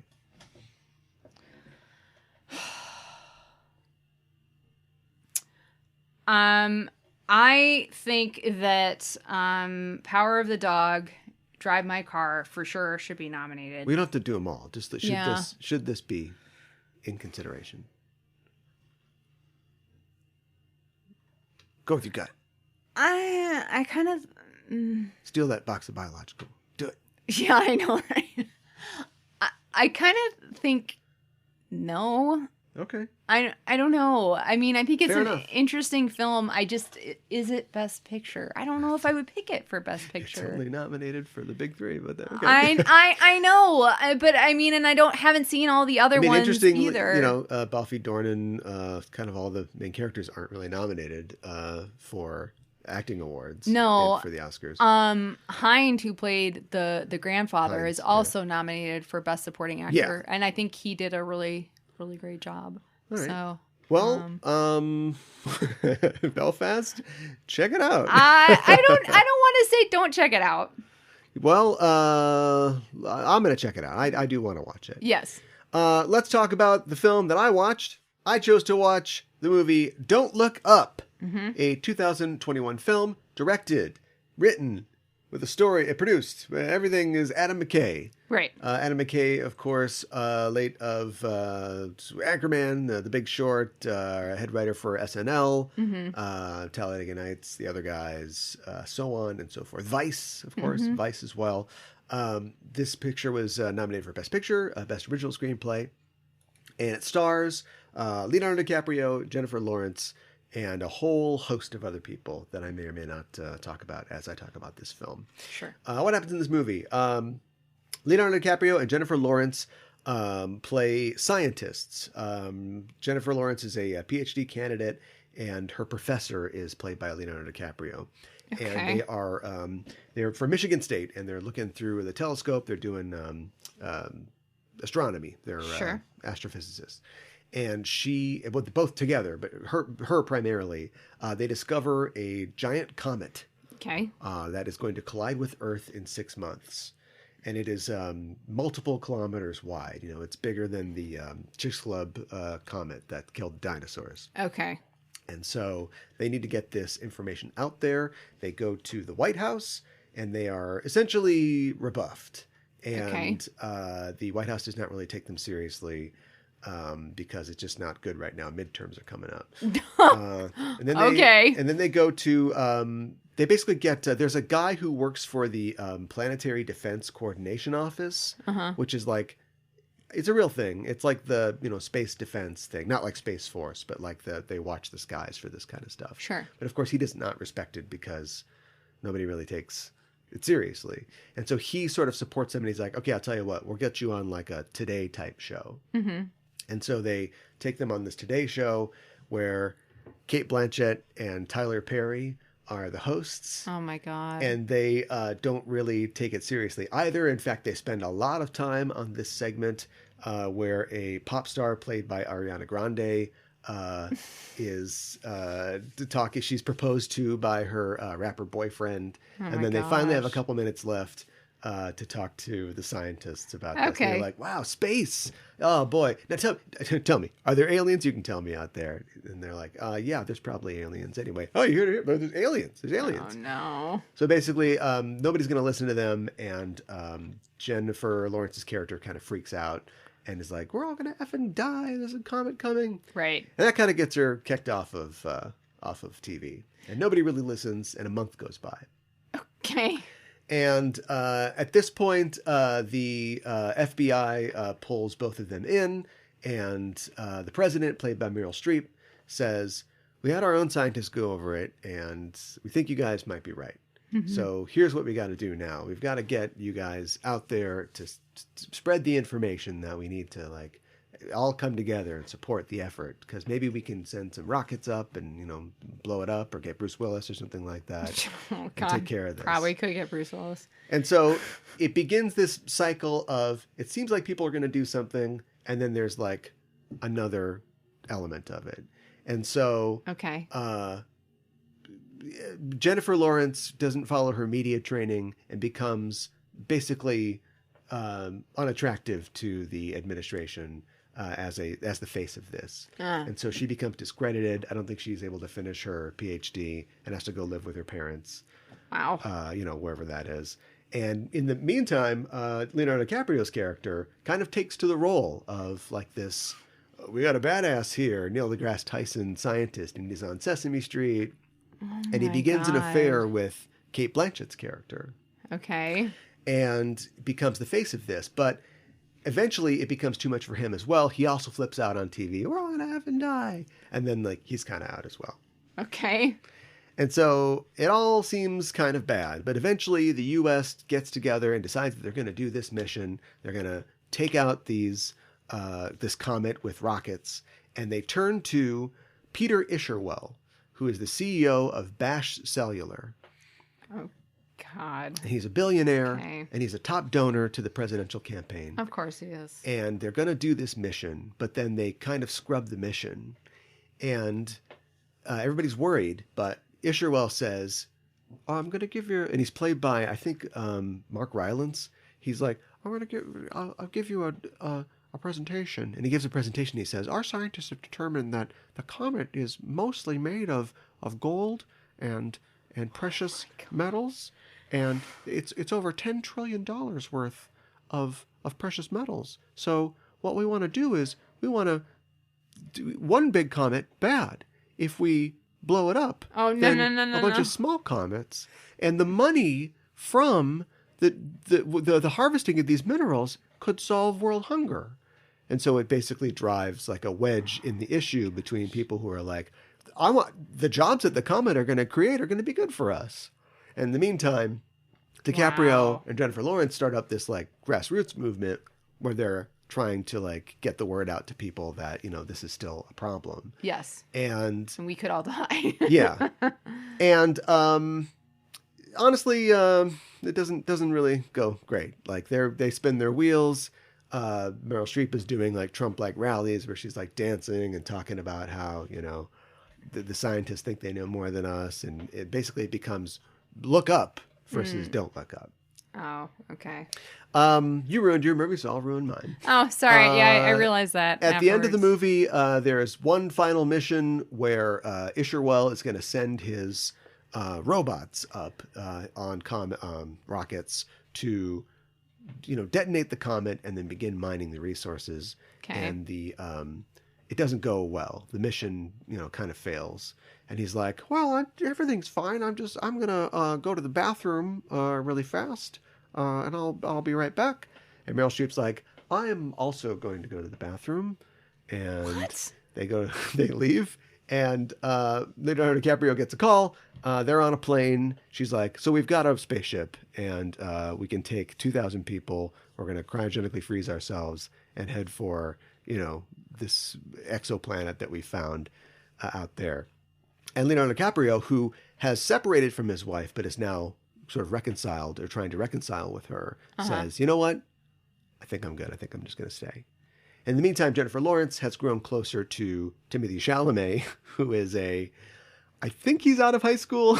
Oh, God. But a teenager who is, a cool skateboarding dude, but he admires like her stand on TV. And he's also weirdly religious. And so...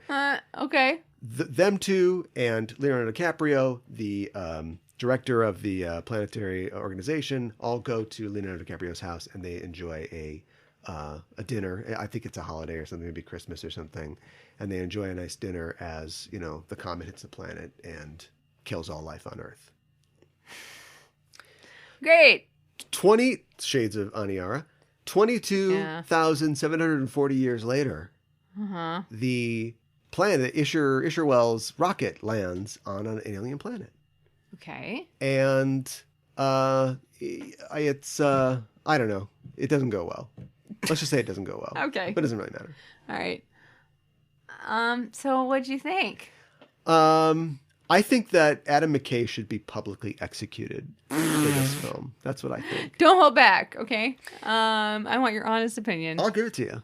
Yeah. Don't look up. Okay. It serves absolutely no purpose. In the same way that Vice took the life of and look, every person is a person, they're a human being, they have inalienable rights, but it made like one of the greatest warmongers of the 20th century, a guy who, through his efforts, has killed more people than, Genghis Khan, and made him seem like a cool badass. What are you doing? Yeah.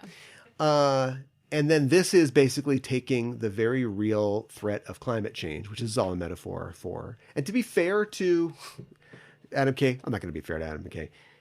He doesn't, it's all a metaphor. He never says climate change or anything, although the movie is very clumsily interspersed with all these kind of like Life, the documentary shots of like bees in flight and like bathing infants and things like that. Oh my gosh. Yeah, right. It's a real Koyaanisqatsi for the 21st century. Okay. But it doesn't, it makes both sides look stupid, and it totally trivializes the conflict. And it's not funny. If this was a great movie, let me skip to the end. Absolutely does not deserve to be Best Picture. Okay. No clue why it is. All right. But it's laughable. Like I heard somebody say, and I thought this as I was watching it, but it's like Ben Shapiro could have made this movie. This is like a Ben Shapiro level film. You know the films that he makes that are... I have an idea. That are completely ridiculous. They are total straw men arguments about like these pussy liberals or whatever. This is just that for the left. And the thing is that this has become politicized, but all you're doing is just showing up to be part of the politicization, if that's a word, of this issue. This is an issue that goes beyond politics. Yes. We're all dead if we don't do something. And all this does is tell a bunch of unfunny jokes about it. And the jokes are so not funny. They are not funny at all. Okay. People like reality shows. Oh, I noticed you didn't laugh. That's a really funny joke that's in the movie. That's not a joke. That's true. People like reality TV. Yeah. I don't... you didn't tell a joke, so I didn't laugh. And like everybody shows. So it's just a bunch of like incredibly talented actors all defiling themselves by showing up in this. To be honest, like I don't know, Cate Blanchett was or wasn't in Bombshell, the probably very unfunny satire that Adam McKay did about Fox News. I don't know if she was, but she's basically playing a reject from Bombshell. Okay. And she does a good job, but she's just everybody's a one-dimensional character. They all act like unrealistic assholes, like you don't believe anybody. Jonah Hill plays the chief of staff, or maybe the press secretary of the president, who is also her son. And that wouldn't happen. And it's exactly what you think. It's clear that like there's probably a script, but it's clear that all these funny people are just kind of riffing. Oh, yeah. I love when that happens, when it's not...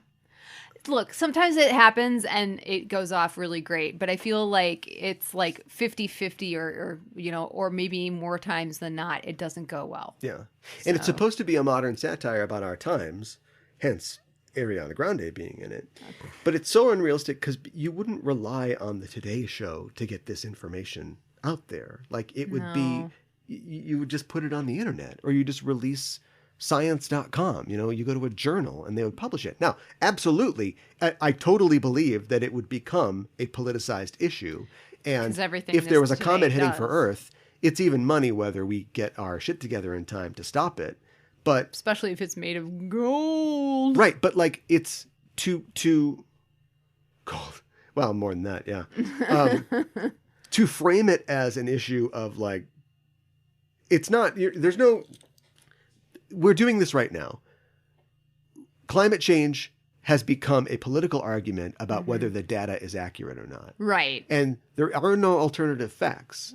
The thermometer go up. Yeah. There are no alternative facts. Like that is what's happening, but it has been politicized. Yes. Between the good scientists. Yes. This movie was already made, and it was called Melancholia, and that was funnier than this movie. Oh boy. That Lars von Trier movie was funnier than this. So it has no reason to exist. It is its own South Park parody. Oh boy. That's hard in like Team Police where World Police where it's Matt Damon and all the they're making fun of all the liberal celebrities. Mm-hmm. You don't remember. I don't. I don't think you've ever seen the movie. No. Anyway, they make fun of all the liberal celebrities, even though I think maybe they're more libertarian, but they're definitely not like right-wing guys like the South Park guys. Right. But they hate like sanctimonious self-righteousness, and that's all this is. So let me ask you this. Sure. Like, what do you think, in your opinion, what is the movie trying to say, if anything? It's saying that we are, you have to dig through. It ends with a prayer by Timothée Chalamet. So apparently even as it's trying to like blow your mind with like its great satire, it still goes back to like they eat apple pie and like literally eat apple pie and say a prayer. So it's going back to like these traditional American values. That's so weird. But I think it's trying to say that we have let the ridiculousness of modern life, it's a really prosaic sort of theme. We've let the ridiculousness of modern life keep us from dealing with the real issues. But here's the problem. Nobody can decide what the issues are. For the right, it's family values or whatever. And for the left, And I mean, I'm biased, but it's racism, it's World War, it's climate catastrophe, and we're not arguing which one is right. One of them is right. Mm-hmm. It doesn't matter. Yeah. And I don't know, maybe we do need to eat more apple pie, and maybe we need to get more families together. Those families can be made of people that you don't want to exist. Yeah, but absolutely. the point is, it isn't an issue where, one side's right or the other side is right.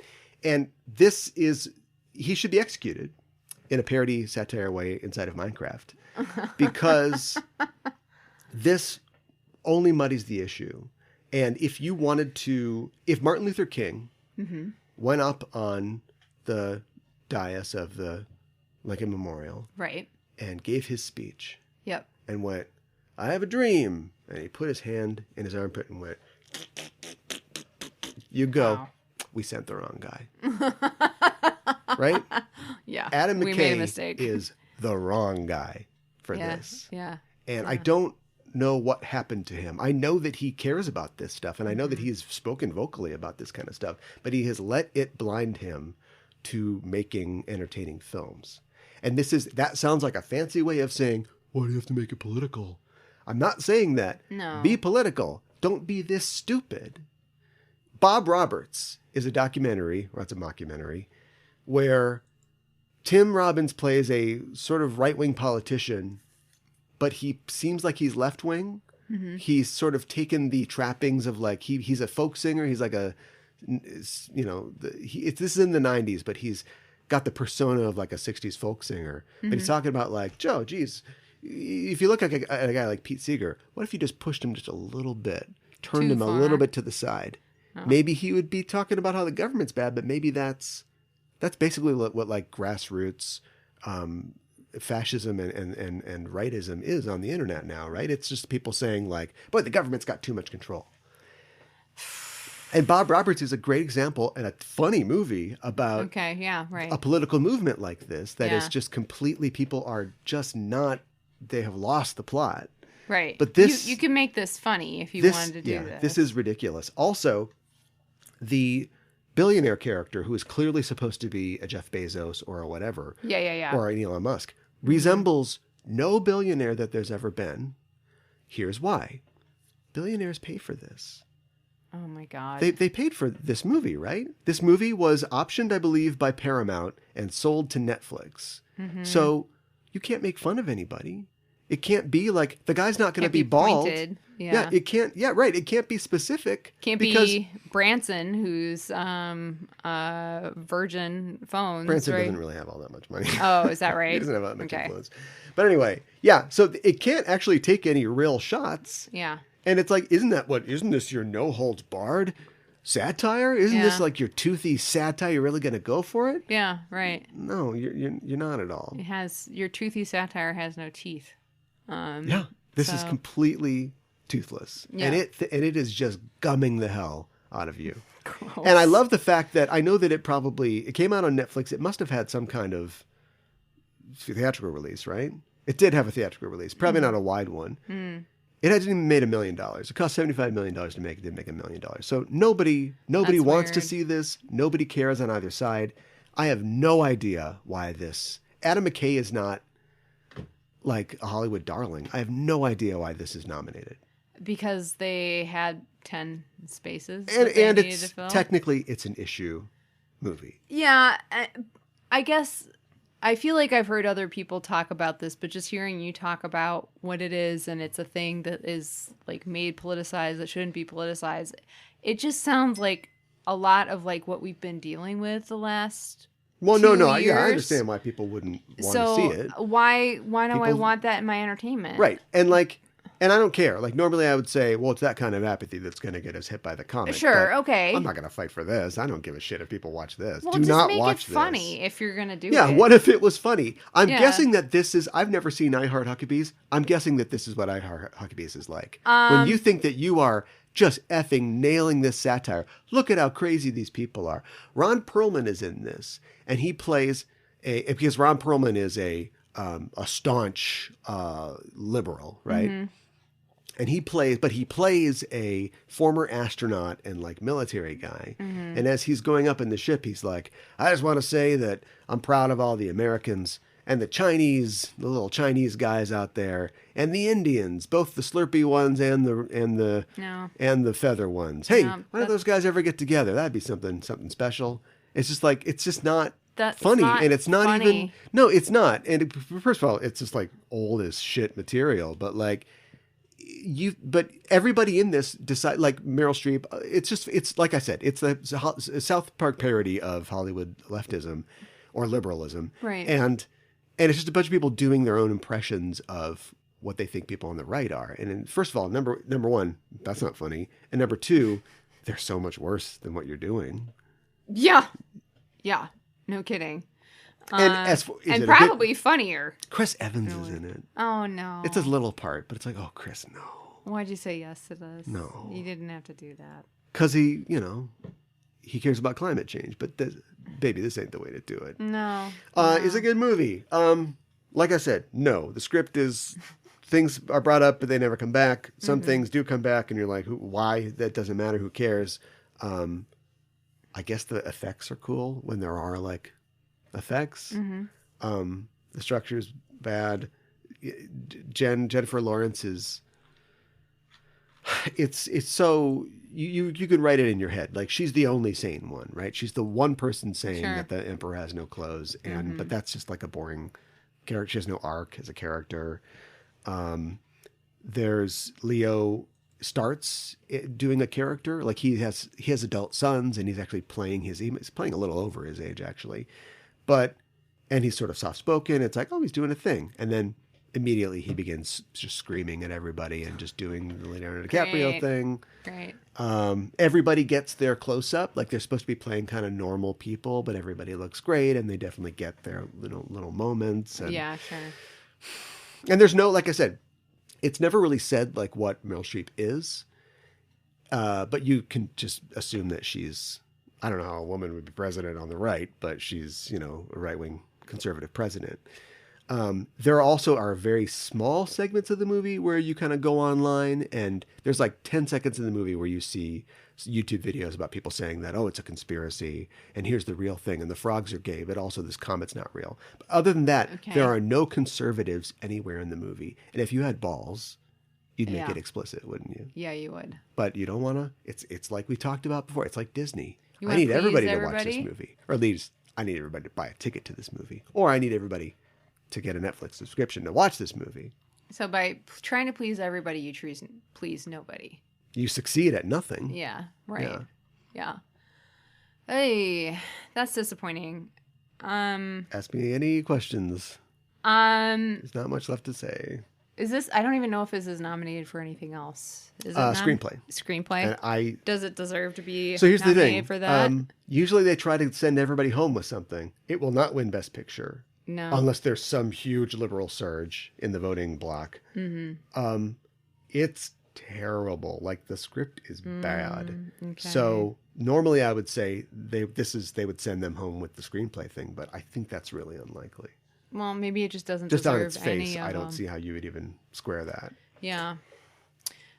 Just hearing you talk about it makes me feel like I should give Belfast a better review. Because too late. Yeah. Oh, my review? F. It's F. It's terrible. You failed. I hated every second of it. Yeah. Before I'm sorry. we ended up doing this, before we picked it for the show, I had started watching it on my own and turned it off because I just wasn't going to finish it. Okay. And then I was like, I already started it, so, and it's nominated. But I feel lesser somehow that I've watched this film. Do you feel stupider after having watched it? Yes. Okay. I am definitely dumber for having watched it. Okay. And at the end of the film, so there's the button on the film. First of all, there's two buttons. I didn't see the second one because I turned it off because I'm not going to sit to the end of the credits for this. But apparently, Jonah Hill's character is still alive, and he tries to call his mom, which is like, and you said everybody would die. Are they all going to die or not? Yeah, right. But the epilogue of the film. Oh, first of all, also, it's not even real because sure, a comet could hit Earth. That's real. But if a Jeff Bezos stand-in can make holograms and robots and a spaceship that can take them to a planet light years away, then we're not in, this isn't real. Yeah. Do you know what I right. mean? Yeah. So it doesn't matter at all. And so it either should have been super slapstick and unreal or like totally real. But they take him to the other ship, and then they make a lot of jokes about how, well, like 56% of the pods worked, so we only lost 800 people or something like that because they don't care. God. Well, the whole point is they don't care. Yeah. And earlier in the film, one of the things about his empire, his technology empire, is that his algorithm can determine anything about you, and he can determine when you die.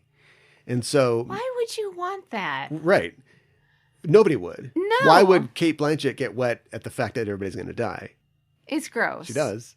That's so gross. Meryl Streep's like, oh, don't tell me. No, okay, tell me how I'm going to die. And he's like, oh, it says you're going to get eaten by a blog-glorp. We don't even know what that means. Right? Oh, let's get on this rocket Right. and... So they get on a rocket, they go to an alien planet, Come and it seems on. kind of nice, and then they see like an ostrich-like type alien, and she's like, oh, I'm going to go over there, like I would. We know that the president loves aliens, and she walks over there, and then it eats her face. And they're like, oh my God, what is that? And he's like, it's called a blog-glorp. Great, so his algorithm works. What am I supposed to take from that? How am I supposed to react to that? I don't know. And if your algorithm has the power to determine that a human being will be eaten by an alien 22,000 years from the time that you look this up, then that's magic. And it doesn't matter. The movie has no logic, but you should have used that magic computer to fix the comet problem. Yeah. Also, here's a way to fix that. Why not just say, it says you'll die from a loss of face? Yeah. And she's like, what does that mean? Am I in China? They'll make some kind of racist joke, right? Uh-huh. And then later on, the ostrich tears her face off. Yeah, She sure. dies. There, fix Funnier. it for you. Yeah. Easy. Too busy to do that. Also too busy to take some frames of shots of the crew, apparently, out of the film. That was a story when this came out. Apparently it's Really? very shoddily made. So, Okay. yeah, I give you no points and enough. May God have mercy on your soul. All right, The God fair of enough. Minecraft. What did we learn by doing this? I think... Okay, I feel like we knew this already. The so it's category hard- is too big. Yes, correct. You're right. That is what we learned. I feel like we had our guts told us that before, but I think it has been confirmed. It is way too big, and that doesn't even count like the movies that we haven't seen that probably don't necessarily deserve to be nominated either. So, Yeah. yeah. Well, you're taking your money and your life Yep. both into your hands when you watch some of these films. Yes. But that's showbiz, baby. Yeah.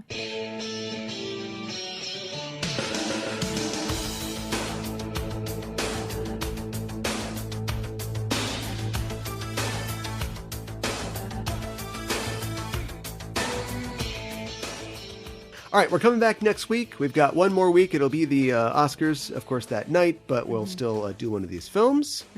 And the film is going to be, you know it and I know it, What? it's time. Oh, no. It's time to watch this movie. Uh-huh. We said we're going to do it, Uh-huh. and we're going to do it. What are we doing?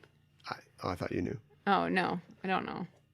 We're going to do Coda. Oh, Coda. Yes. Okay. I've put it off, but... I bet it'll be better than Don't Look Up. Oh, it would be impossible for it to not be. But before then, I wanted to mention that we will also next week be covering a different film. It's all movies until next week, and then we won't watch movies for the rest of the year. But we'll be talking about our Patreon choice, our poll for this week. And not knowing that you were going to watch Belfast, but knowing that it's the month of March where we Yes. celebrate St. Patrick's Day. Yes. We set up a poll where we looked at two different films that deal specifically with, if not the Troubles specifically, the revolutionary Irish movements of the Yes. 20th century. Yes. A choice between Michael Collins, Uh-huh. a movie about the titular Irish revolutionary hero, and In the Name of the Father, a Daniel Day-Lewis movie about a man who is wrongfully convicted of an IRA bombing and his fight Okay. to secure his innocence. Okay. And the people have spoken. We're watching In the Name of the Father. Oh, okay. Sounds good. I haven't seen either of these films, so I was ready to watch either of them. Yeah. And I have heard from you that they're both pretty good. So In the Name of the Father was very highly rated when it came out. People were pretty excited about it. It was nominated for a ton of stuff. Didn't win anything, but yeah. Okay. Well, that's all right. I'm just excited to watch a good movie. Yeah, it's definitely a good movie, so don't worry about that. I'm sure it'll be depressing, And but that's okay. Yeah, and then I don't know if you and I sneak in a viewing of Michael Collins, then you've got the Irish Troubles 3-pack, the IRA 3-pack. Start with Michael Collins, Yeah. then take it to Belfast, Yes. end up in the Name of the Father. Here you go. I was looking at another famous Irish actor, Daniel Day-Lewis, and he's I don't know, he considers himself Irish and English. He was born in London. Okay. Sure. He's done a lot of movies about that subject. Okay. Like a lot of movies about that Probably subject. really important to him. And a lot of his early work was with director Jim Sheridan. So My Left Foot and this and like a lot of those films are, Yes. in Ireland, guys from Dublin. Yeah. So yeah. we'll be talking about that on the next show. Okay. Until then, join us on social media. Find us at Just Enough Trope, Facebook, Instagram, Twitter. Do all that good stuff. Find us on your listening platform of choice. Yes. Won't you do it? Please Yeah. Subscribe to the show. be so nice. Yeah. Get a little bebop beat there. Yeah. Subscribe to the show. We need your review and your rating. I just reminded 5 snaps. 5 snaps. of the Crypt Keeper being a beatnik. Try to explain that to people. Yeah, I know. Sorry. Anyway, you can Anyways. do that. Yeah, give us 5 stars. We'd appreciate it. We will be back next week to talk about those films. Until then, we're signing off. I'm your host, Caliban. I'm your co-host, Mikan Hana. Keep the geek fires burning.